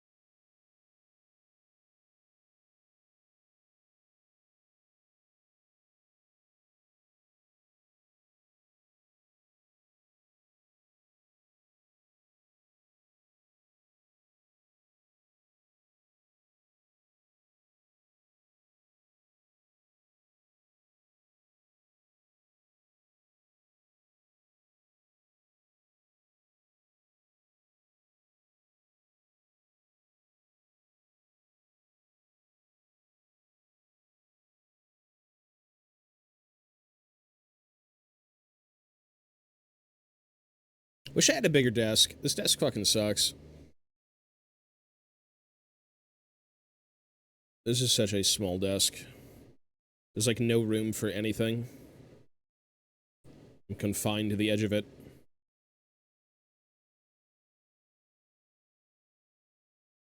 There you go. Alright. Interesting. Well, without fucking this up, because everything has to kind of sit where it needs to sit for now, let's move this out of the way. Well, I used to have a really good, like, fucking massive IKEA desk, so big, and I gave it to my mom when I was downsizing, and she uses it every day, and that's amazing. But for the sake of this room, it's so trash. The keyboard's 1/4 of my workspace. It is bad.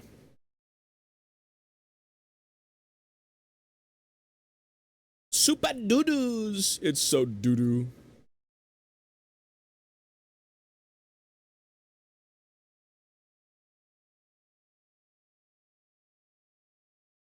And I think those desks, I'm sure there's some sort of profession that has like a round desk that wraps around you. I was going to drive for 10 hours to my hometown, but after 30 miles, my car started to fuck up, so I had to turn back. How was your day? Well, that sounds shitty, bro. I'm sorry to hear that. My day just started. We got good weather, but that's about it.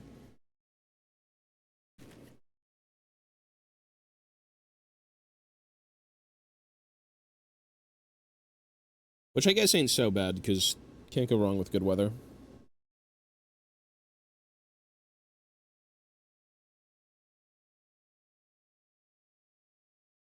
Okay, let me move this.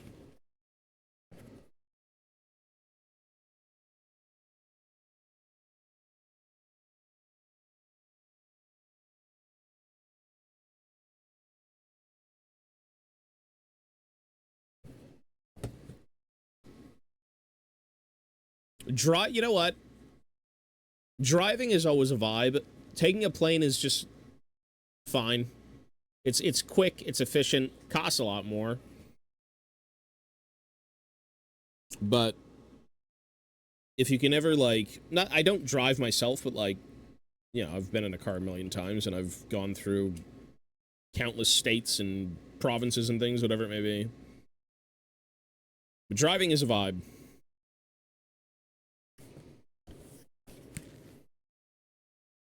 It just sucks when you get car sick. That's like the worst feeling. That is the absolute worst thing, because you're still stuck in that machine for God knows how long.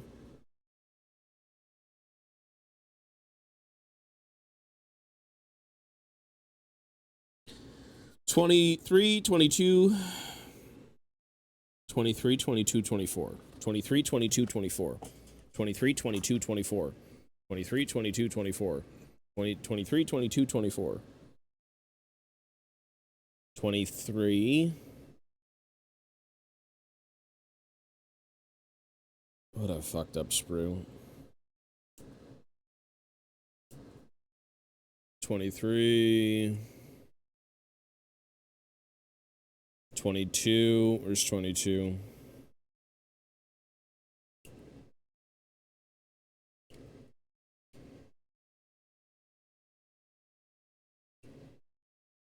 $24.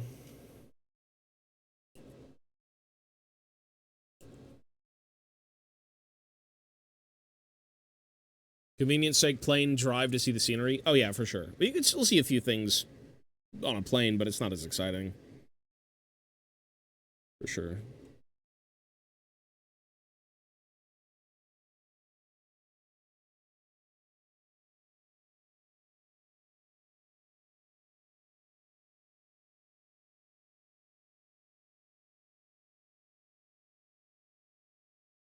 Now we have to triple check, is that correct?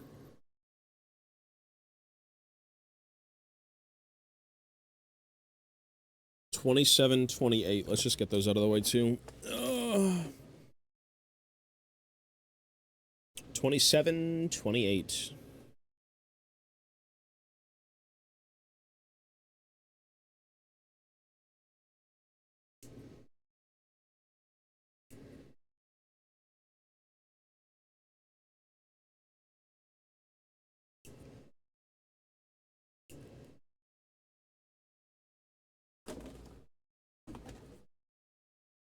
27, 28, okay.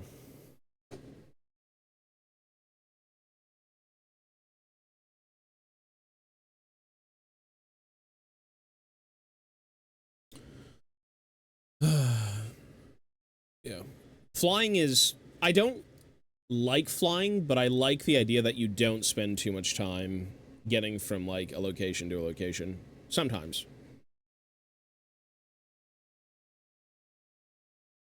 Is this correct? I hate having to look at this phone.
This is City of Ash.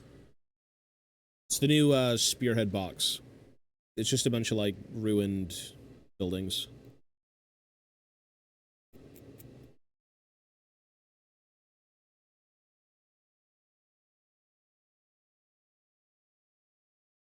$15-hour flight is hell. Oh, it is hell. You pray that you sleep. You pray that you just sleep and then wake up.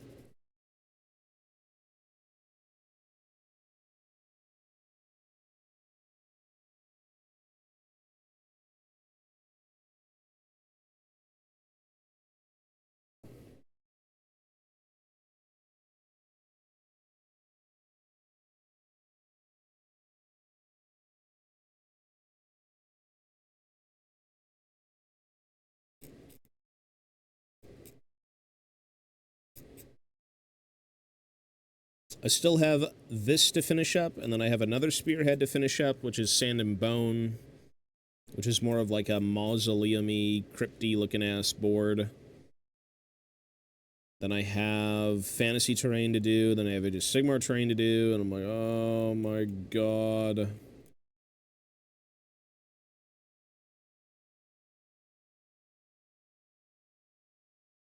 It's like, you're the reason you're in this situation.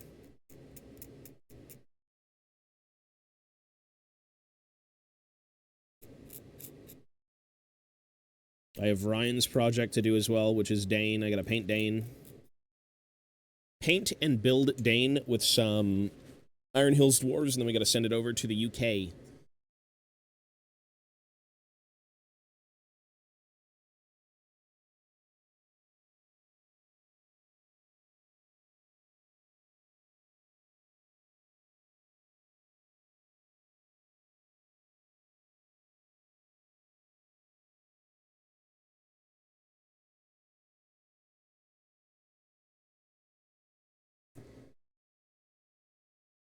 Holy shit, that's a lineup. Jeez. System of a Down and Queens of the Stone Age. Acid Bath. Enjoy, sir. How much was a ticket to that? That's awesome.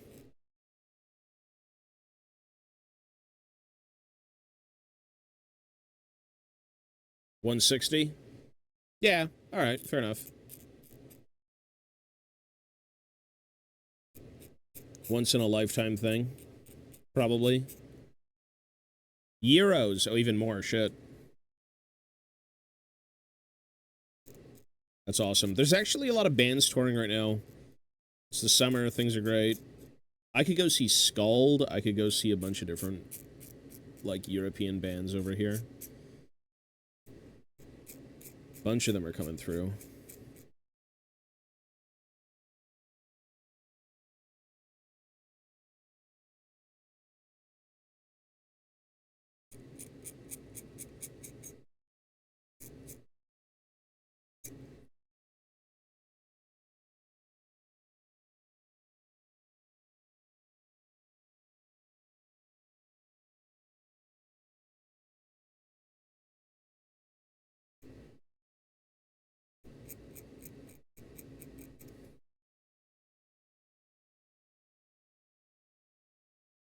Yeah.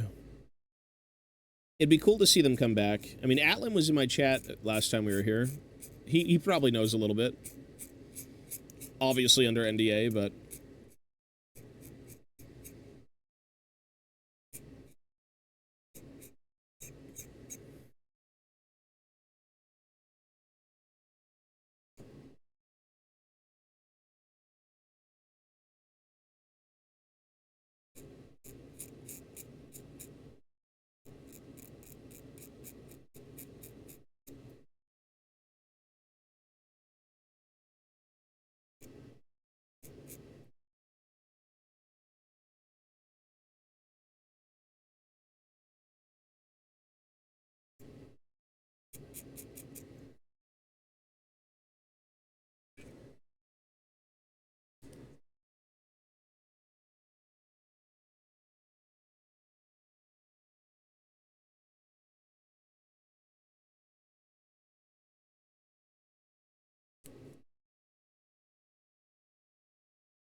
Never seen them live. Been waiting for Sode in Europe forever. Well, I feel like a lot of people have been waiting for Sode forever. The fact that they're even touring, or even, like, remotely together for anything, I feel like that's kind of been, like, a long-time thing for most people. Which is cool as shit, because who doesn't like Sode, you know? Or even Surge's solo stuff, or Darren's solo stuff. Like, those two in particular, their solo stuff is really good. And I always forget that it exists until I'm reminded. Yeah, they're sick. I've always enjoyed System.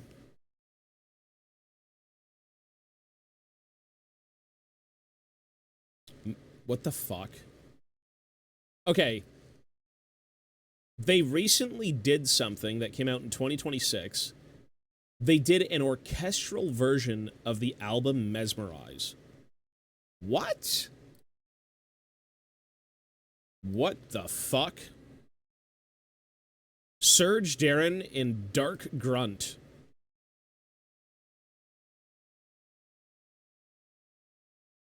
Surely that's just one guy, though. That's not all of them. What the fuck? Okay, Dark Grunt put it out, but it's like on their official thing. I'm like, what the hell?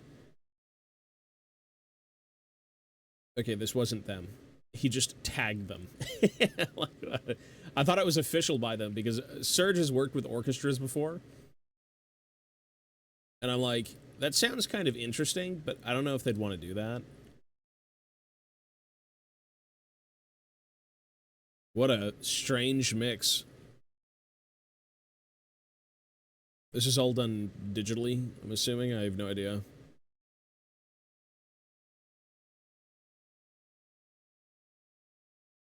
Cigarro, but it's orchestrated.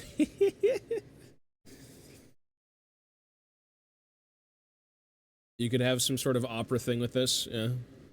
My cock is much bigger than yours. It can walk right through the door.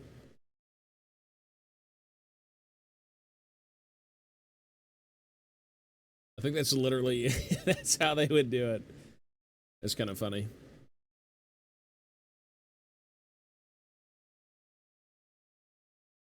I'm gonna listen to this. I don't give a fuck. Let's do it. It's kind of funky. I thought they put it out on like wet. It's kind of cool, but it's just a fan. It's officially unofficial.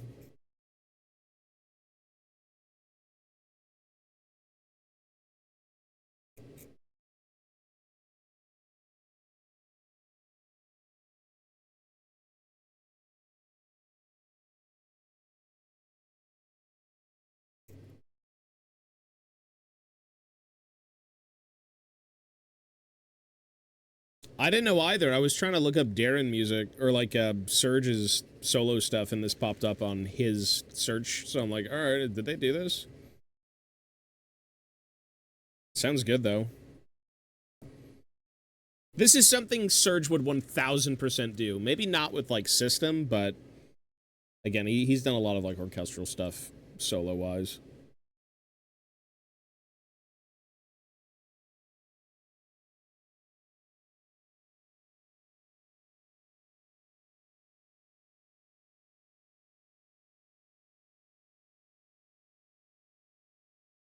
Does that sound like BYOB? I think it kind of does.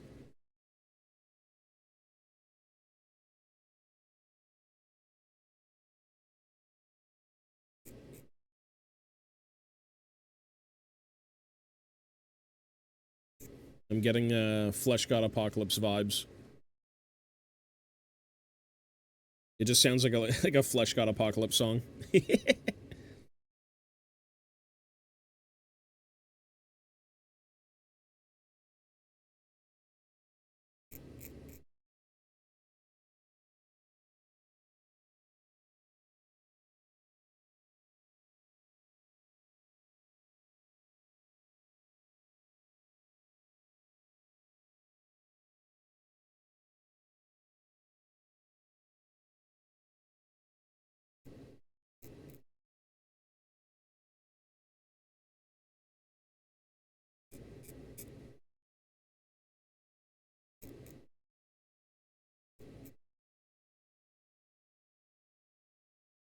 I feel like anything orchestrated would sound sick though in like concert. Who wouldn't pay to listen to this? You know what I mean?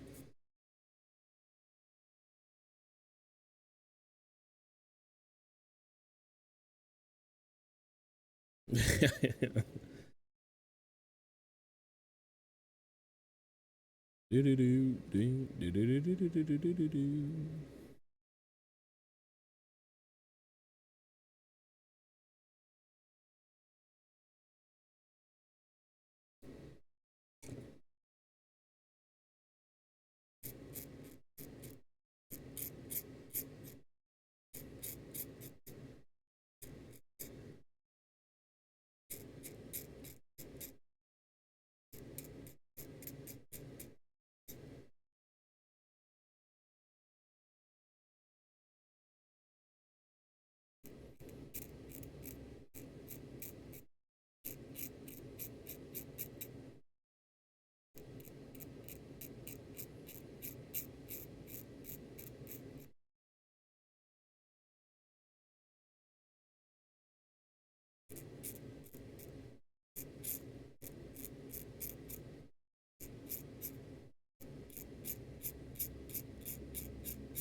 Yeah, I thought it was official, but it was just a guy who put the Mesmerize album out, but like it's orchestrated. It sounds fucking good.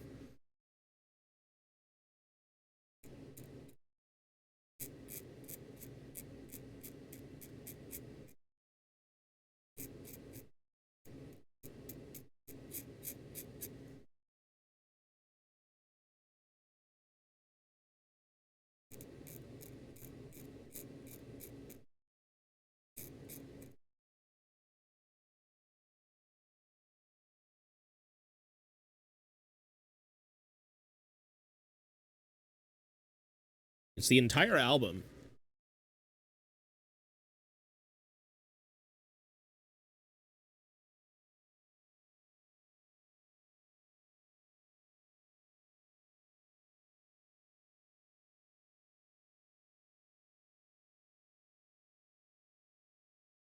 There's GP.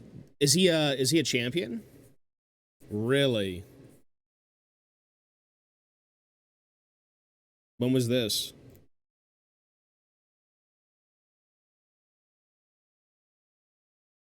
And I don't think I have, so post it in the Discord.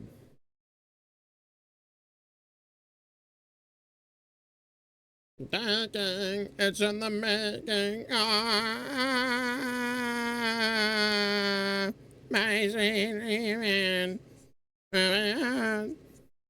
Oh, is it really? Post it in the Discord. Really? GP is a champion? Fuck. I have to buy that. I have to get the signature card. I pulled the signature misfortune out of 2 packs of opening my very first pack of Riftbound. That was the craziest shit ever. I haven't really looked at Riftbound in a while just because the expansions suck. Like, subjectively suck. They're not for me. I mean, it's a cool product, but the expansions have been a little bit, not good. Oh, shit, look at that. Okay, I hate that they use the fucking LOR artwork. It's so boring. What's up with the, Okay, he's a champion now, so I can play Gangplank, and he's orange. He's orange. I mean, no shit, he's orange. That's an interesting art on the right. It looks like, Soul Fighters Gangplank. What the fuck is that hat? The colors are how you build your decks. They're all different types of, like, play. I think red's, like, aggressive, orange is control, blue, blah, blah, blah, blah, blah. They just give you different cards to play. So, like, as an example, you can only play within your parameters. So if Gangplank is orange, and I think something else, you can play within 2 colors, if I'm not mistaken. I believe GP is control, yeah. Well, you control the battlefield with kegs and shit. Oh, wow, that's pretty fucking cool. Yeah, they have the matching artwork. It's called Vendetta. Riftbound set Vendetta. Well, I mean, Gangplank doesn't hate Alawi, though. This is not really, like, a lore fight. This is a lover's quarrel. And they've never been at odds with each other until Gangplank decided to be a piece of shit. That's pretty cool. I like both those characters. Yeah, so Alawi is purple, Gangplank's orange. I guess it makes sense that he'd be orange. Wow, okay, so I'm gonna get this expansion for sure. This is, Vendetta. Wow, okay, interesting. See, this is when I play Riftbound. This is interesting. I don't know if I'm a big fan of, like, the art style. I mean, Gangplank's hat is fucking huge. Look at his hat. It looks like, Soul Fighters, or whatever that, like, fighter skin line is in League. What's up with the hat? It's a big hat.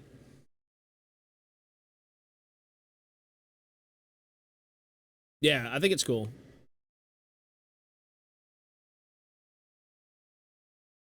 It's ramp damage, okay. One of them was control. I don't know which one it was then. I looked into Riftbound playing it during, like, 1st edition, and now we're on, like, 3rd. Or, like, the 3rd expansion, I should say.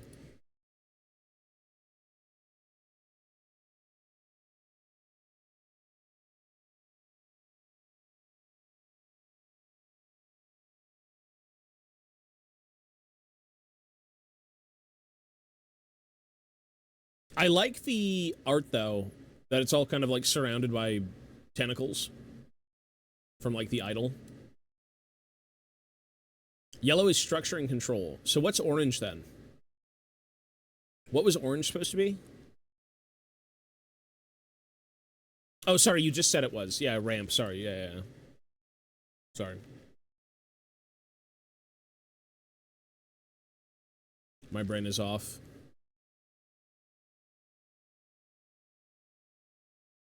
Well, there you go.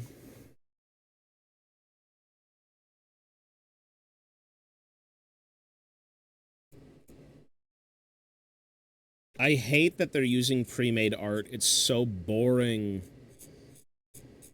It actually, in my opinion, takes away from the cards. It's not unique.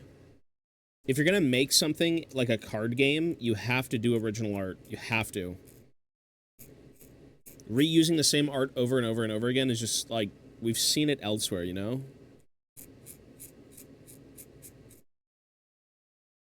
And LOR art is amazing, but you shouldn't just copy-paste it everywhere. It loses a bit of its touch.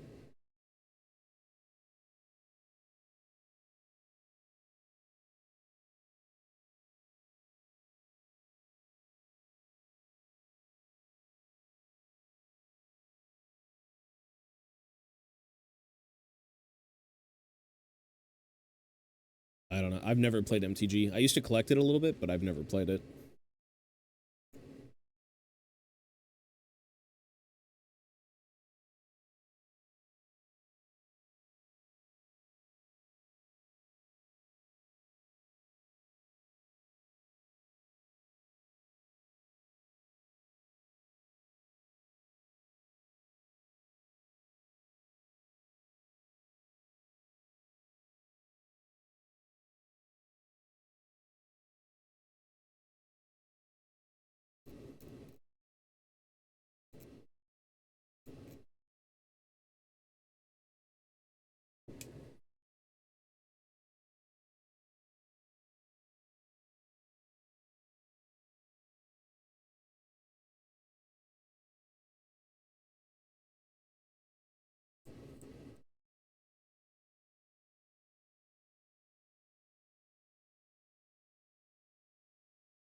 Cigaro.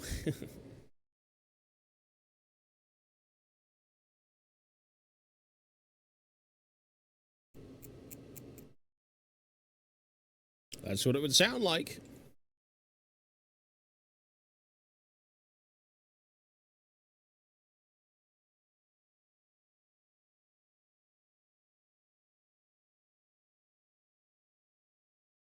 Wait, this is not Cigaro, sorry. This is, I think it was like This Cocaine Makes Me Feel Like I'm on this song or something. I think that next one was Cigaro. This is not Cigaro.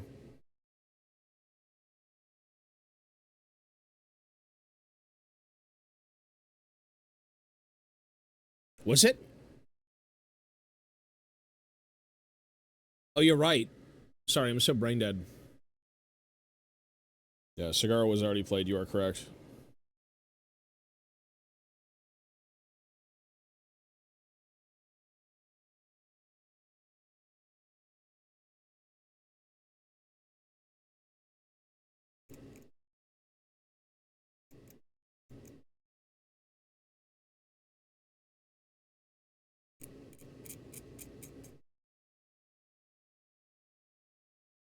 Yeah, I think that's probably why I missed it. Or maybe we were talking about something else. I can't remember.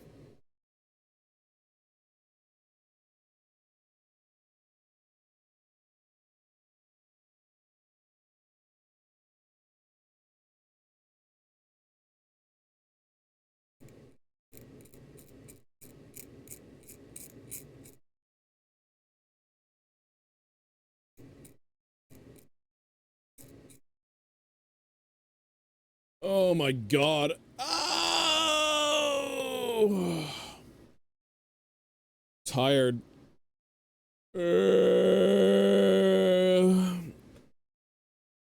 At least this is almost done.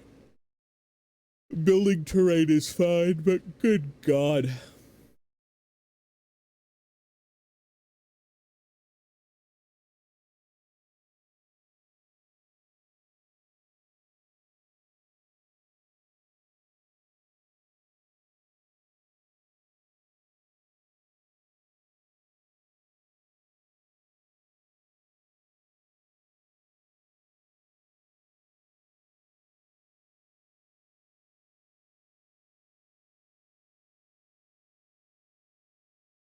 Give me 1 sec, sorry. Give me 1 sec.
Testing testing, 1 2 3. 2, 2, L underscore, 2, L underscore. Cheem sussy bungus back of full Nelson rip and tear body slam, 2, L underscore.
Still you feed us lies from the tabletop.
We're back.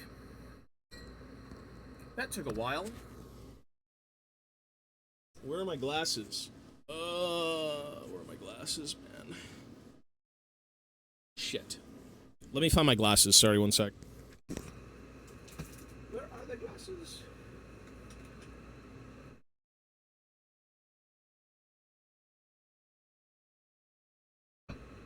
Oh, here they are. All right. We only have so much time. I gotta finish this up and I have to leave.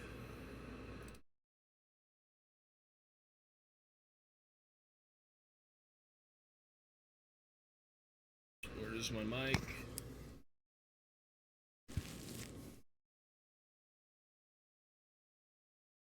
Yeah, we gotta go. Hey, hey, hey.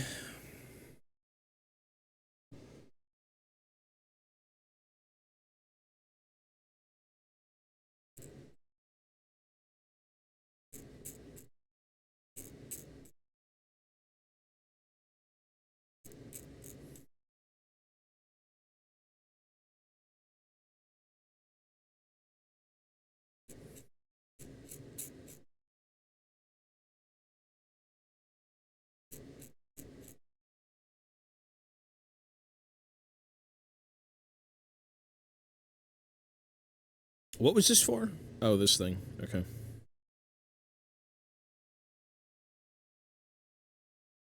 Totally forgot what the hell it was supposed to be. Whoops.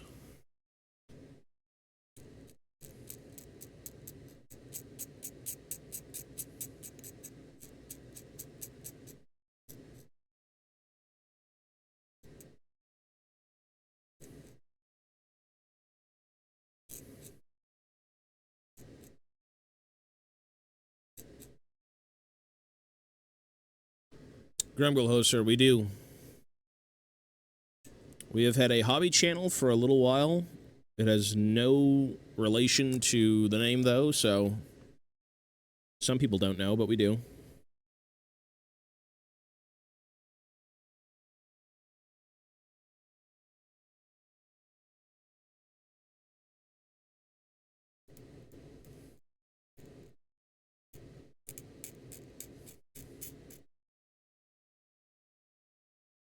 The Warhammers.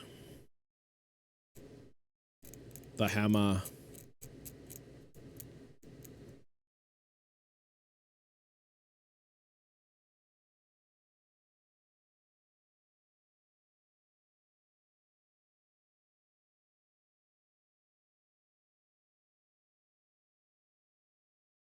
It used to be called Tobias Fate Plus, which at that point people would be like, oh, that makes sense.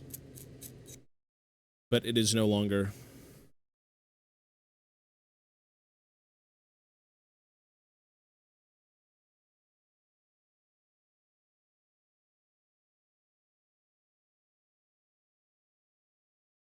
The After Hours.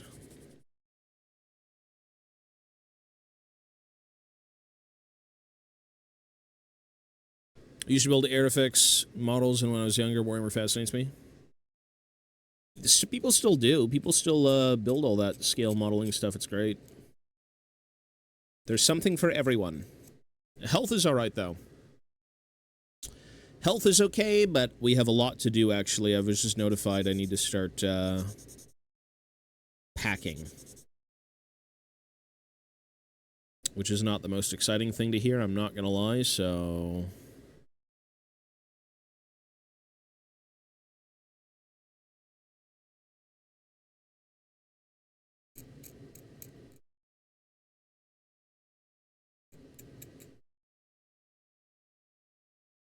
Moving. Doesn't mean immediately, but like, you know, get your shit together.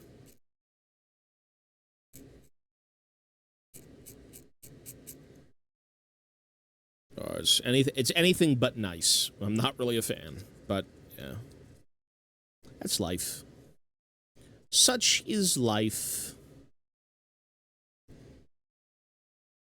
Yeah. Things good, things bad. Unfortunately. We don't know yet. That we have no idea. No clue. Still think it's a bit of a ways out, but we have to find a place. Not really opposed to going anywhere, but I want to be comfortable, you know?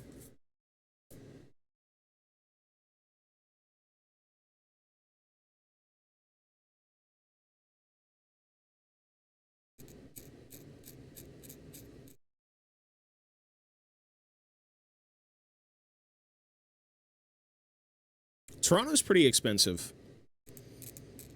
You pay a lot to live here in some cases. Obviously, it depends on where you live exactly, but, like, yeah. It's pretty expensive.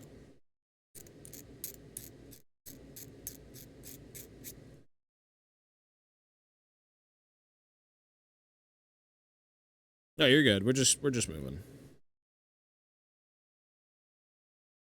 Did you enjoy the 5-stack with Tyler? It was fun. Maybe they'll do more this weekend and I might join in if they want me, but I haven't played rank 5s in a long time, especially on comms.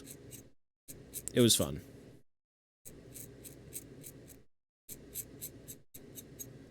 It's a whole different game playing comms.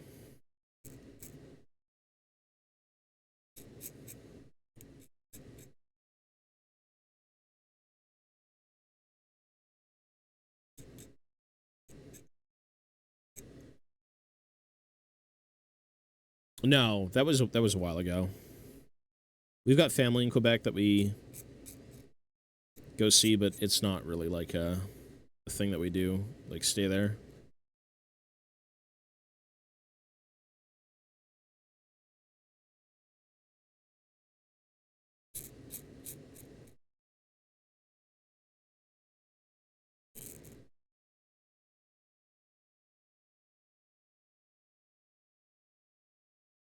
Well, comms do make the game... I don't know if they make it better.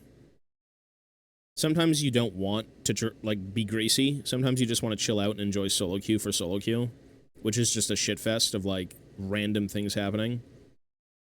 It's like a circus. You don't know what's going to happen next.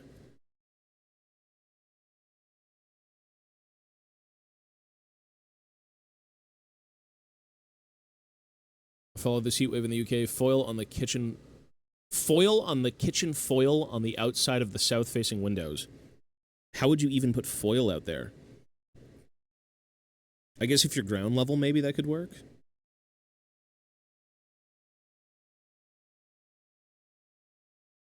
I guess if you're ground level. Well, you could tape it, but he said on the outside facing. Oh, gotcha. Yeah, yeah. But it needs to be outside, right?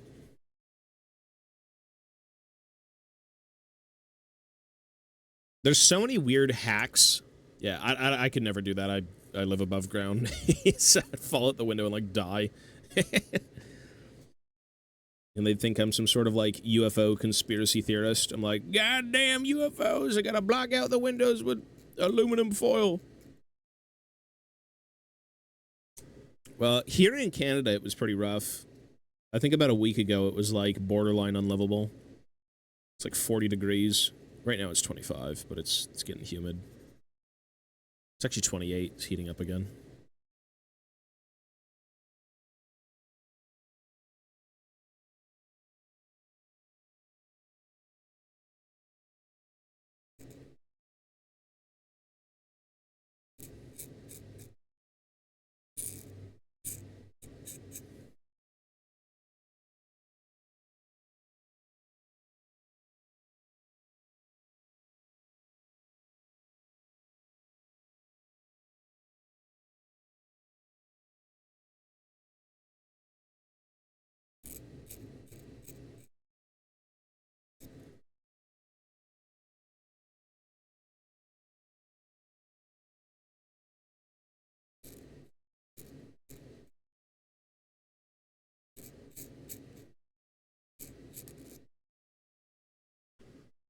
Jesus. Yeah, it's, it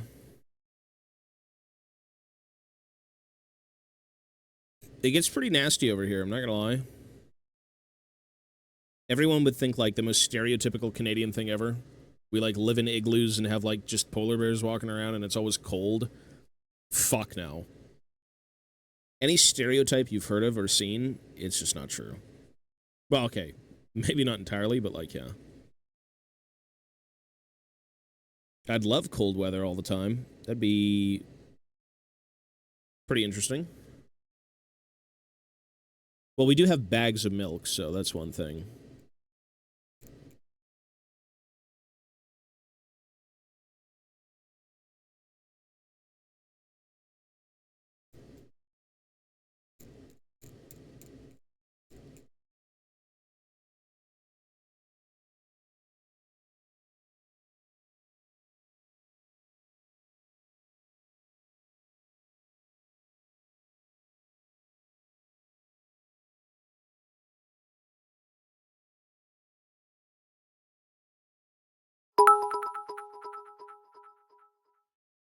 Good morning, Captain. Did you saw LOE and GP cards this new Riftbound set? I did see them.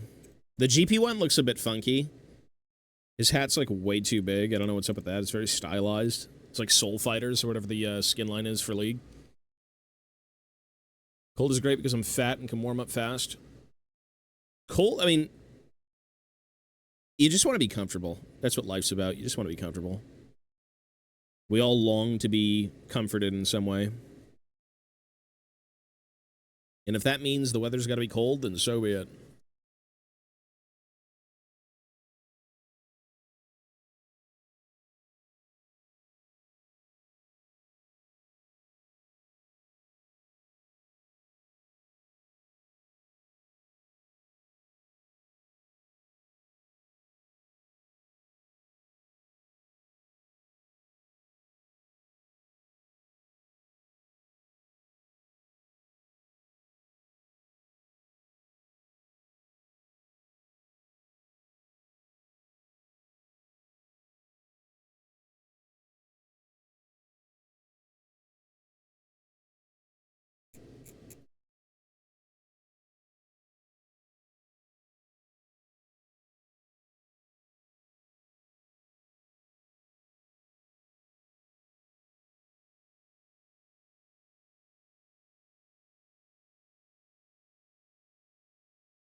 Yeah, it's great. You can't control the weather. You can control maybe what's inside your place with, like, ACs and stuff, but man, you're at the mercy of Mother Nature.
Dude, heat messes up Is everything. that all you've got? You must have more!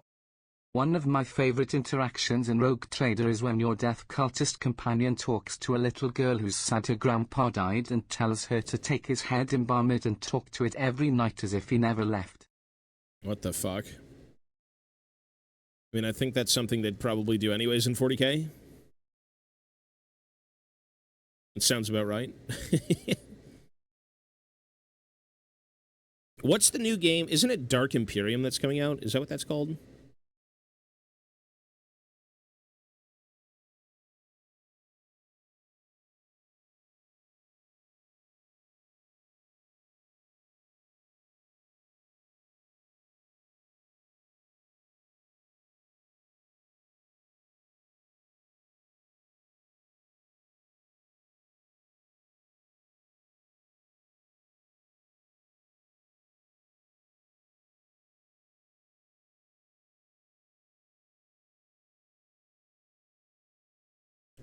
Oh, you can? Okay, gotcha. That's cool. Well, apparently those games are amazing. I haven't played them yet, but they're fan favorites for a reason. Has that company put out any other games before the Warhammer ones? I'm assuming they have.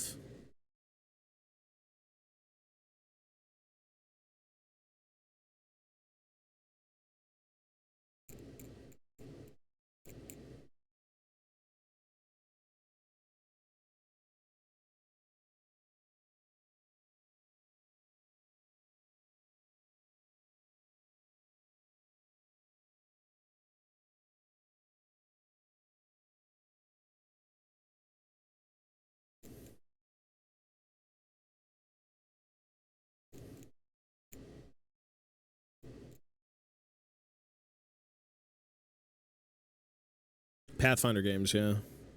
So it only made sense to make a Warhammer one.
But yeah, the heat messes up everything, man. Not even just sleep, it's like existence. Some people get used to it, others who are not, it's just like, whenever there's too much of it, you're like, get me the hell out of here.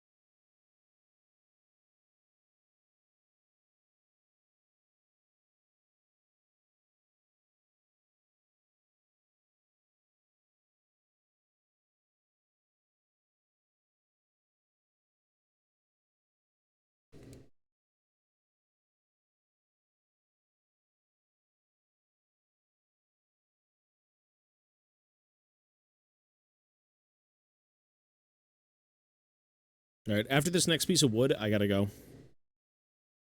I must make my leave.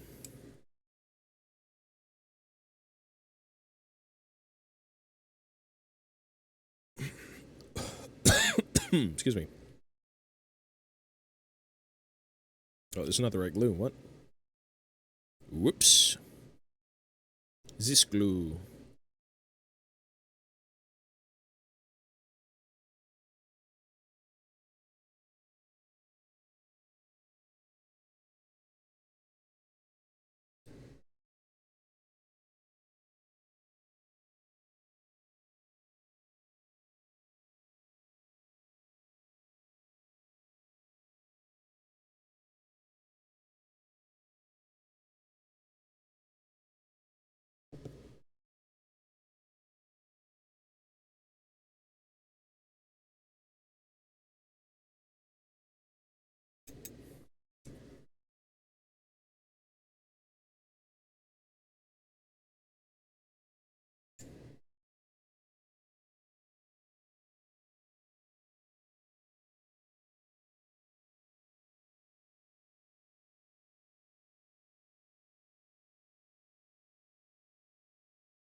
I feel like the song's been tainted forever.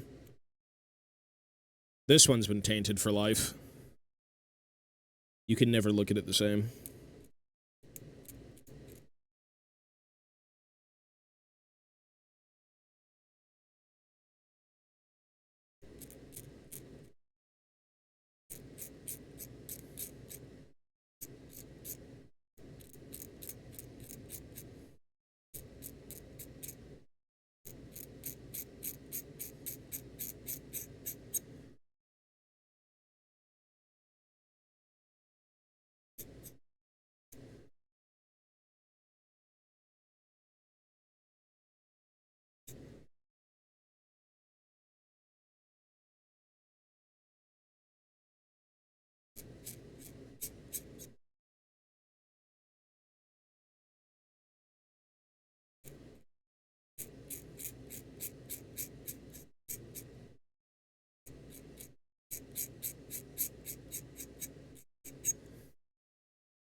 The game Stop Saga. I thought it was like a trend thing. It was like I've heard this song like 1,000 times somewhere online.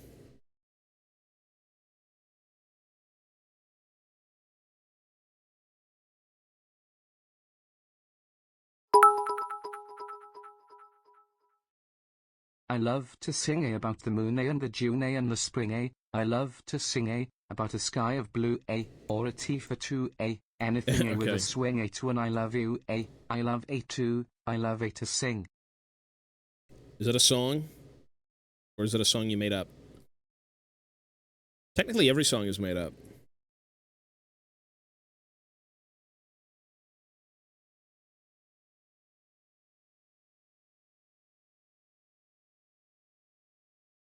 God bless you and your musical talent, sir.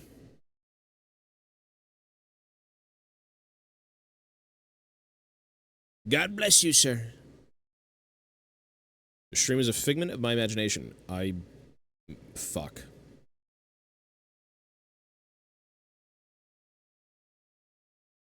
Is this correct? Yeah.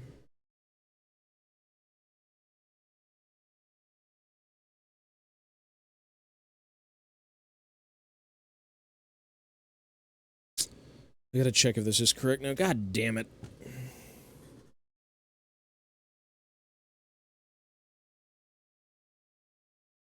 Yes, that is correct. Okay.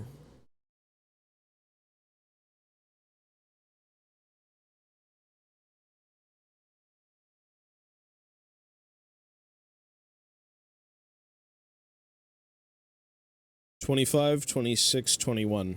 $25, $26, $21. $25, $26, $21. $25, $26, $21. The last three pieces. Let's get this over with. 25.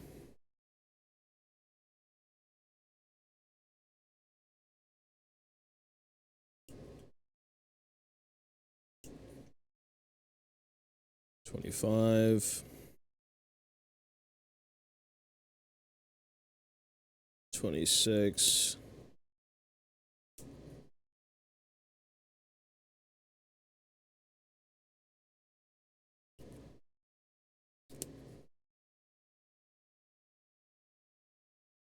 And then these potions.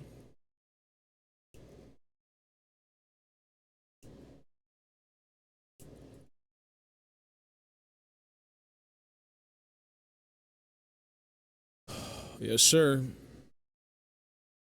Tobias Fate. This used to be Tobias Fate Plus, basically. We name changed and then did everything else differently. It's just, it's not connected to League, so there's no reason to make it connected, you know?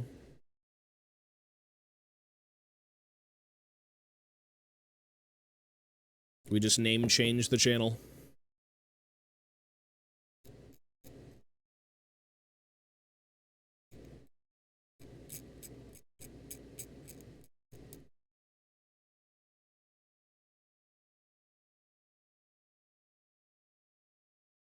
You like both names? What, Tobias Fit Plus?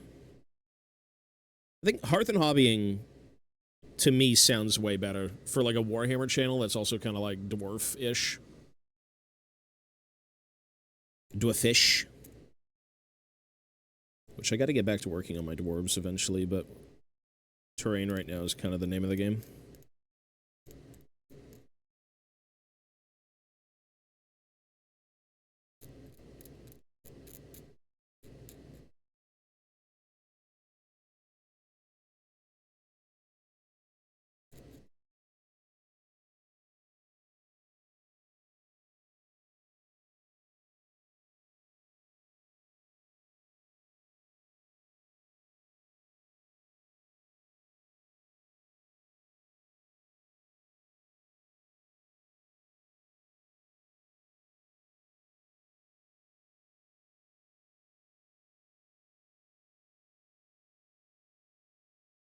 I want to start my 6th edition Longbeard soon.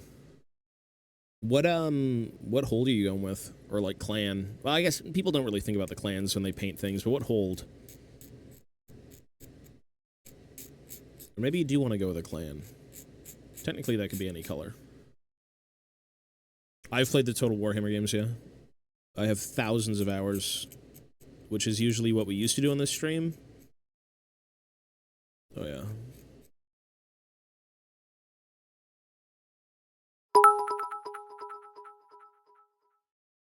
This is it. This is everything you platinum fucks worked for. All ending in a single play. That will decide the universe.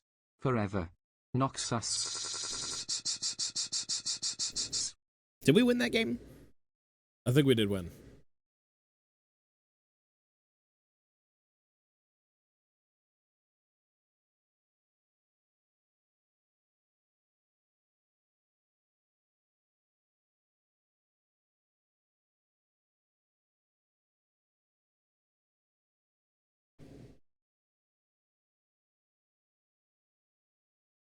I think the video is 10 years old. Probably 8 or 9.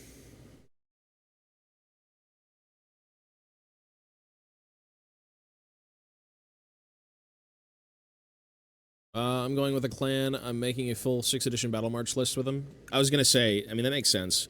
If you got the Longbeards, like, you're going to go back and get the plastics. And, like, the 2 gyros.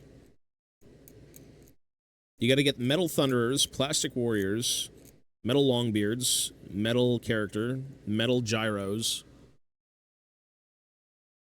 Which is a bit of a task. Technically, they could be Finecast gyros as well, because they made them into Finecast, but the Finecast ones are a bit icky.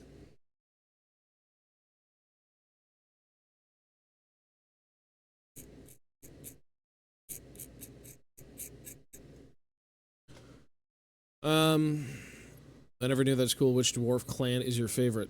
Which clan is my favorite? I kind of like the ones that is, Barak Var has an interesting one. I forgot which book it came from. It may have been, like, the 8th edition one, but there's a few, explorer clans and technological-based ones. It's pretty interesting. But for me, the clans are always almost like secondary to the holds. Typically, when you talk about dwarves, you're more so saying, like, oh, is this Barak Var, Ziflin, Krazakrak, whatever it may be, and then you've got, like, the million different clans inside the hold. The Ulicksons are pretty cool, too. They had a bit more lore recently with, like, the Arcane Journal. Thorgrim being, like, named in Ulickson, which is fun.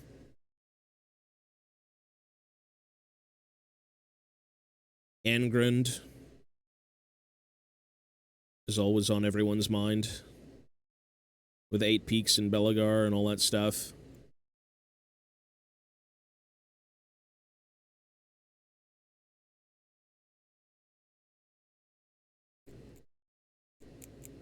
The Drake beards out of, God, what's Ungrim's hold? Jesus Christ. Kadrin. Kara Kadrin.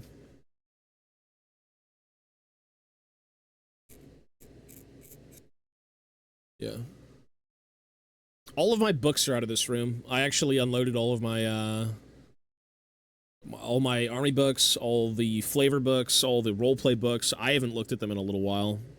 I had to take them out of this room for the sake of storage.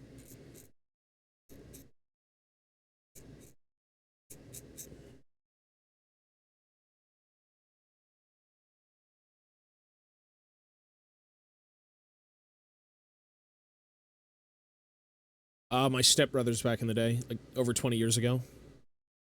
By the way, is Battle March set lists like now Spearhead, or you can still make whatever you want? I believe from the book that I've read, the Spearhead, or the Battle March Companion, you do have pre-made lists, but for the sake of, like, making an army, they say anywhere from 400 to 750, and they say you should still kind of implement, you know, 50-point increases if you're not really familiar with the game. So I'm assuming you can still make your own list, or you have thematic lists that are in the companions, such as like the Ziflin one for dwarves. Those are all based on like little events. So those are technically lore-friendly Battle March lists. So 99% sure you can still make them, or you can just use pre-made. And pre-made, you know, it may not give you what you want, but at least it's quick. Which I think is the idea. Total War Games, for the longest, I thought it was a part of 40k. No, it's different. I mean, technically, 40k was spawned because of fantasy, because 40k is just fantasy in space. To a degree. But yeah. Nerfing the dwarves. I only heard about the gyro arc change. I don't really read the erratas or the FAQs or anything just because I'm not currently playing Old World. If I was, I'd be all over them, but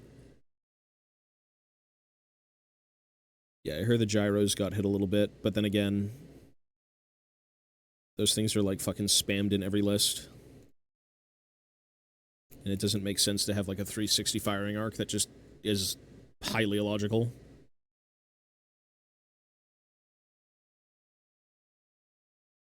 Well, the gyros aren't bad. I mean, for the sake of... The thing about dwarves, though, is you want some utility. Gyros give you so much utility, right? They can flank, they can block, they can poke. They're nuisances. You kind of want them. If you don't like them at all, fair play, but... You know, once you actually get playing the game, you'll see how fucking ridiculous dwarves are without some sort of, like, mobility, because the gyros are the only thing that's going to give you mobility. Even having, like, a few of them is good.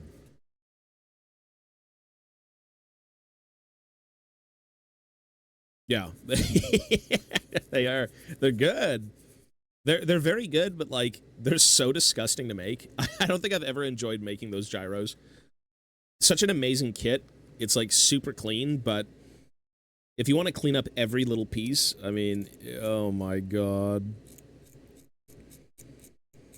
If the gyros were released in today's times, they'd be like 4 pieces, push fit, and like, done in 5 minutes.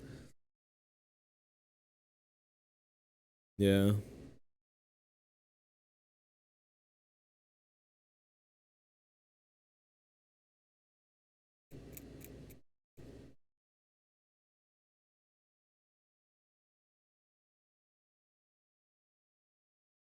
Yeah, exactly. Just building gyros. Like, I still have... I have 4 of them. I think I was going... I don't know. When I was building my 2,000-point Expeditionary Force list, I was contemplating, like, 8 gyros. Not only does that sound cringe, but it's cringe to build. But that's, like... It's an Expeditionary Force. They're meant to have, like, mobility and... You know, be out and about scouting and stuff, so... Thematically, great. Gameplay-wise, great. Not very fun to build. Yeah, Coco, yo, buddy. I've done a few tournaments in the past, but I haven't played, like, thoroughly in quite a while. Everything but playing the game in recent years is what I've been doing. Played 40K, played Age of Sigmar, played Blood Bowl, played Fantasy, Lord of the Rings. I did a bunch of stuff.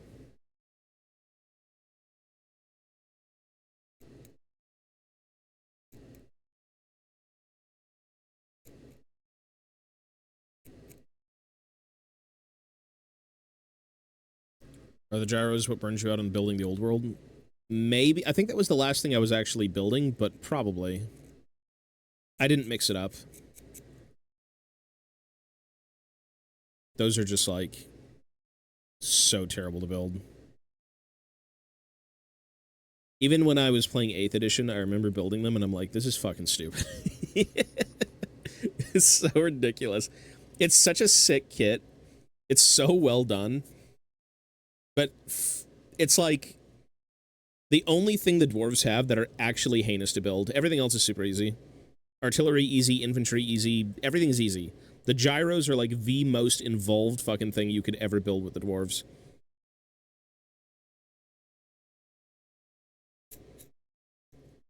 But they look great. No one's gonna deny that. The gyrocopter kit is like super clean. The 6th edition kit, a lot easier, totally different aesthetic, but they look great too.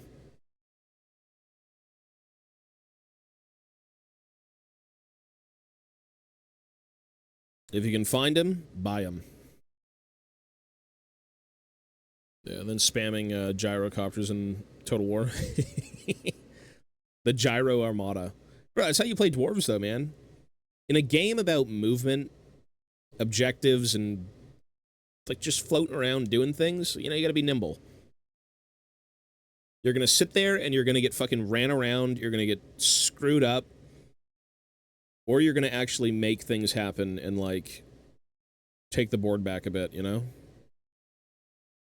Doesn't sound very dwarvish, but, like, the gyrocopter is your best friend.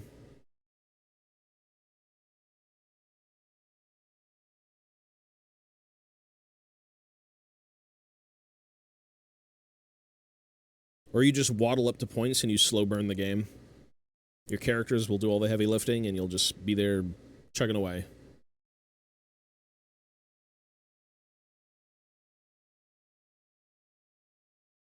Well, they were broken. I'd say they're pretty fair now, to be honest. They were pretty damn good before.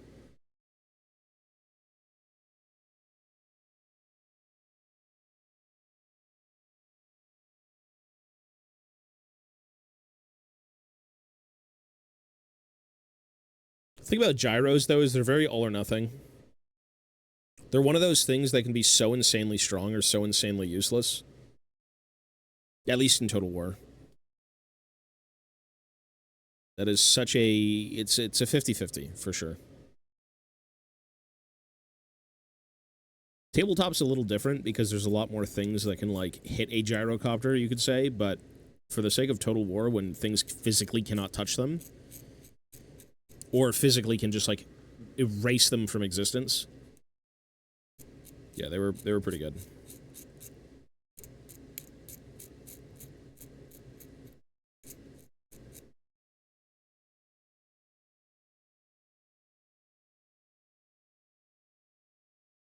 Yeah, gyros are just... They're a bit cheeky.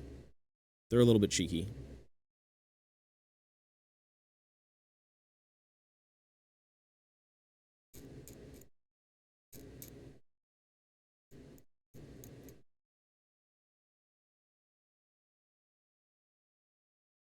Green, blue stuff. Well, this is just blue tack. Green stuff and, like, milliput and all those other things are more of, like, an epoxy that will harden. So if you're looking to kind of get gaps filled or things sculpted or converted, that's what you'd use, but for the sake of just planning pieces, blue tack is totally fine. Like, I don't plan on gluing this yet because I'm not done, but I want to pan out and make sure everything's, like, gonna fit, and then go back in one by one and glue them all together.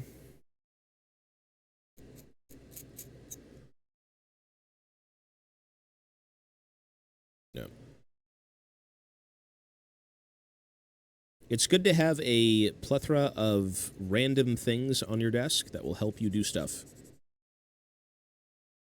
The hobby desk is a hobby in itself, as weird as that might sound.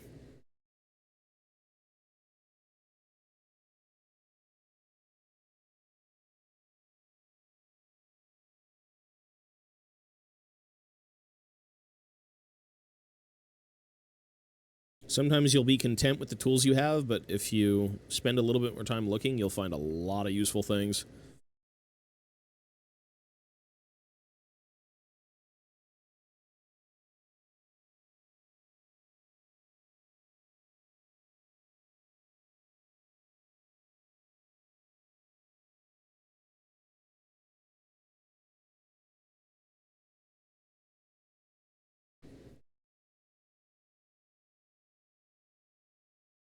Well,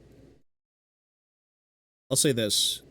If you end up playing the game, you'll probably want to build and do less of the hobby, because you want to probably play more of the game, if that's your thing. Right now, I'm playing a game every few days. Only Spearhead, though. So I gotta fight Ivana again today with Spearhead. And then we're probably gonna go eventually play like 1,000 points or 2,000 points of AOS. But Spearhead for now is totally fair and fun and quick. And it's just like a easier AOS.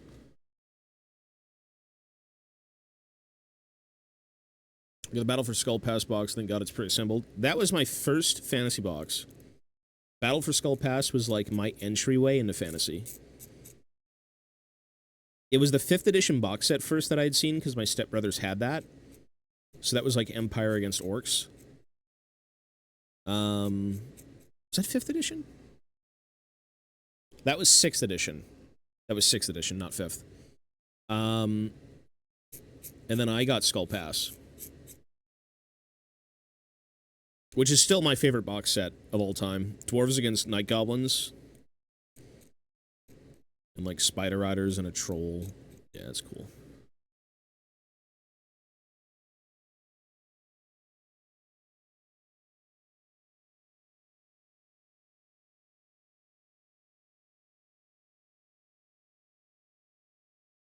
Yeah, well, if you like list, you know what? Spearhead is just meant to be played more and thought of less. Play more, think less. That's the idea. Spearhead is an introductory product that still has depth. Obviously, the main game has more depth, but like understanding the board, understanding, you know, your army in relation to theirs and everything, it's still all there. It's just light. So yeah, you're not wrong. I will say this, though. It can get a little stale when you keep playing the same spearheads. So, like, I have 3 spearheads that I play. I play the Fireslayer one. It's like the Oathband. And then I play the KO one. There's 2 KO ones. And you do kind of have to mix it up. If you like all the races, you know, if you have that money and that time, play them all.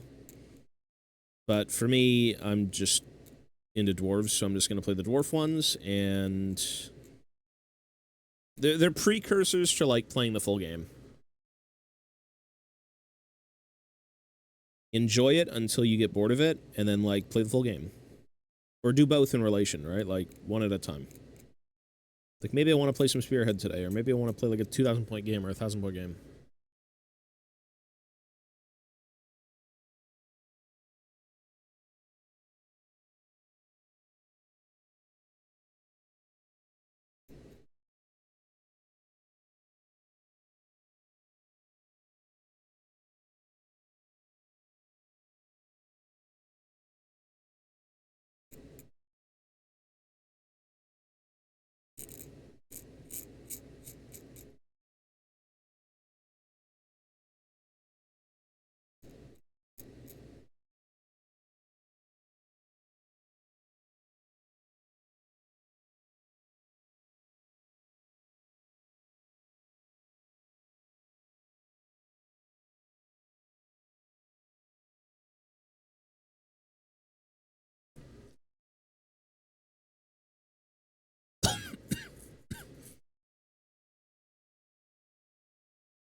Finish ones if possible. I did a recent piece. It was more of a display piece, if anything. I can go show that, because I'm about to be done here. I'll do that quickly, actually. It's going to be a YouTube video, too, so... My tiny brain can't download Spearhead because of the fact I'm so tuned into Archeon and 6th Vanguard 4-up double turn. You know what? Tone yourself down. It's for fun, for God's sake. It's meant for people who want to start the game, not fucking sweat over it. Enjoy it while you can.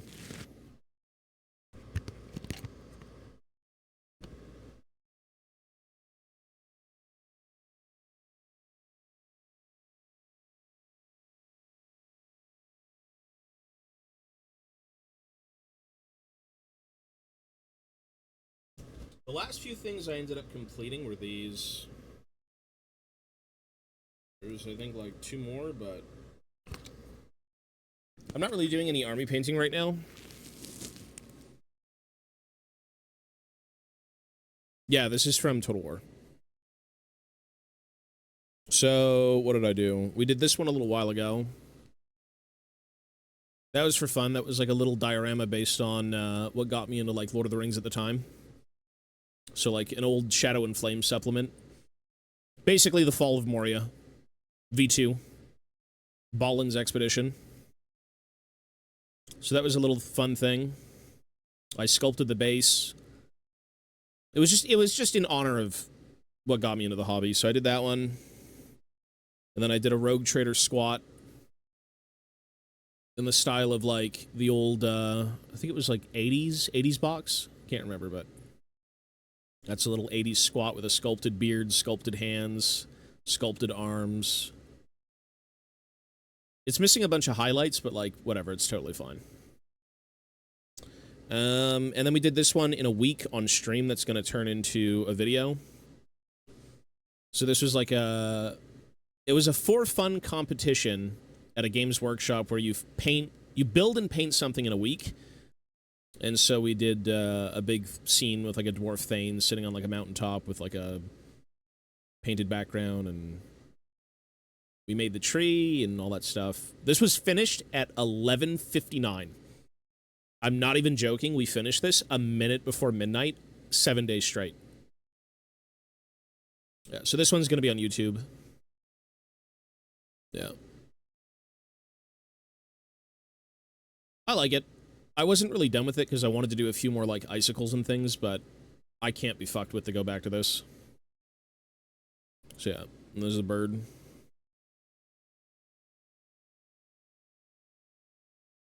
Yeah.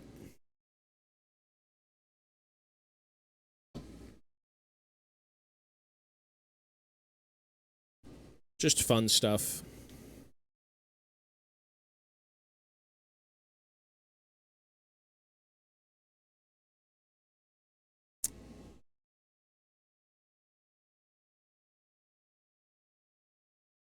Yeah, the background was interesting. That was from a tutorial. I wanted to do some sort of, like, Bob Ross background, and there was, I don't know if you know Sam Lenz. Sam Lenz is, like, a really good painter. Miniature painter. And he did, like, a little tutorial on, like, mountains in the style of Bob Ross. So we did that, and then we took a little few liberties. So all of it's going to be on YouTube in a video.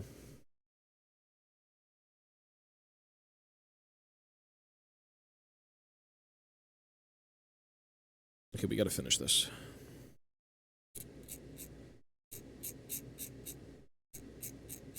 One thing I don't like is painting or hobbying with deadlines.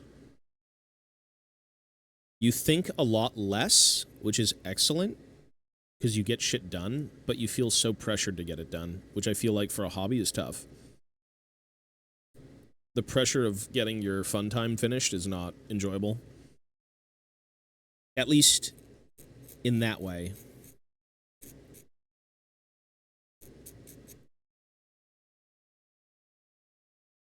I started Rogue Trader last night. Yeah, those are, a lot of people want to play those games. Or have played those games.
Well, this should be about done.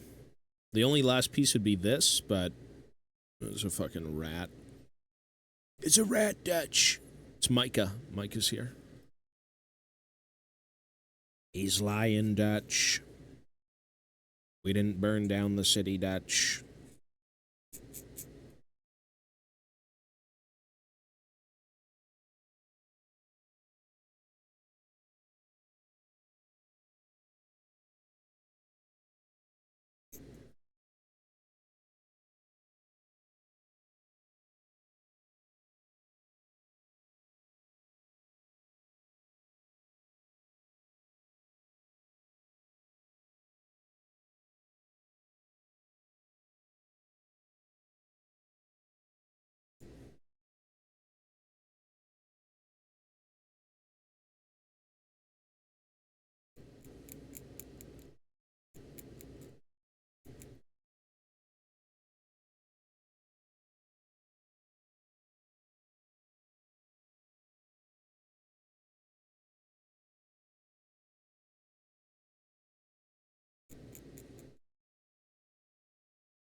All right. I think it's time to call it here, folks.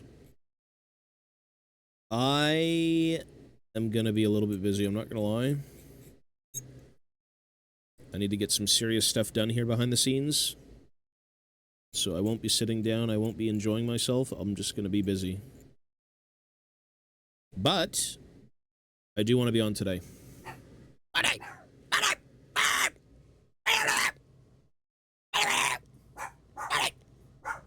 He's going crazy.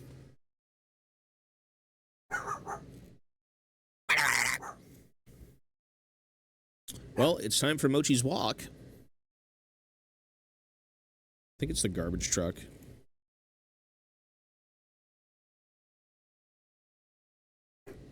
Mochi!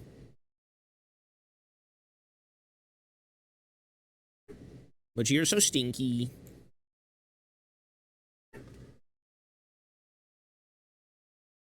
Yeah, you're good, man. No worries. Again, it should be on YouTube.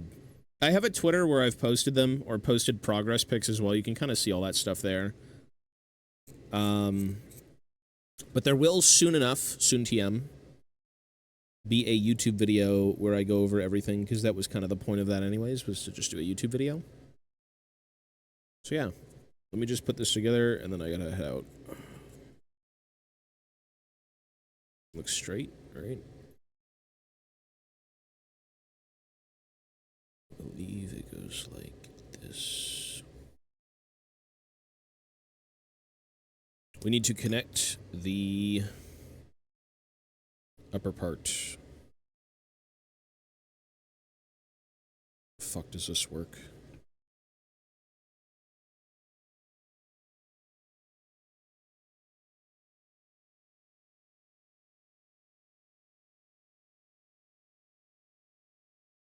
It's this. And then we need to connect the apartment. Or second level, it's not an apartment.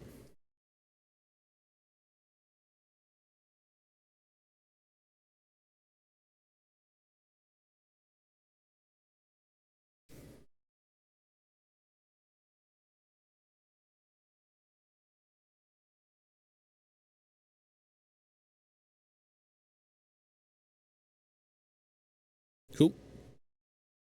Well, the buildings are like 90% clean. I still have to go in and like do a few things, but they look good. Very robust. Probably made by dwarven hands, I gotta say. All right. Folks, that's it for me. Thank you for hanging out. You should see me this afternoon, but I am gonna be pretty damn busy, I'm not gonna lie. And it's gonna last a little while, but I'm still gonna try and 100% be sure to be on. So, with that being said, everyone, take care.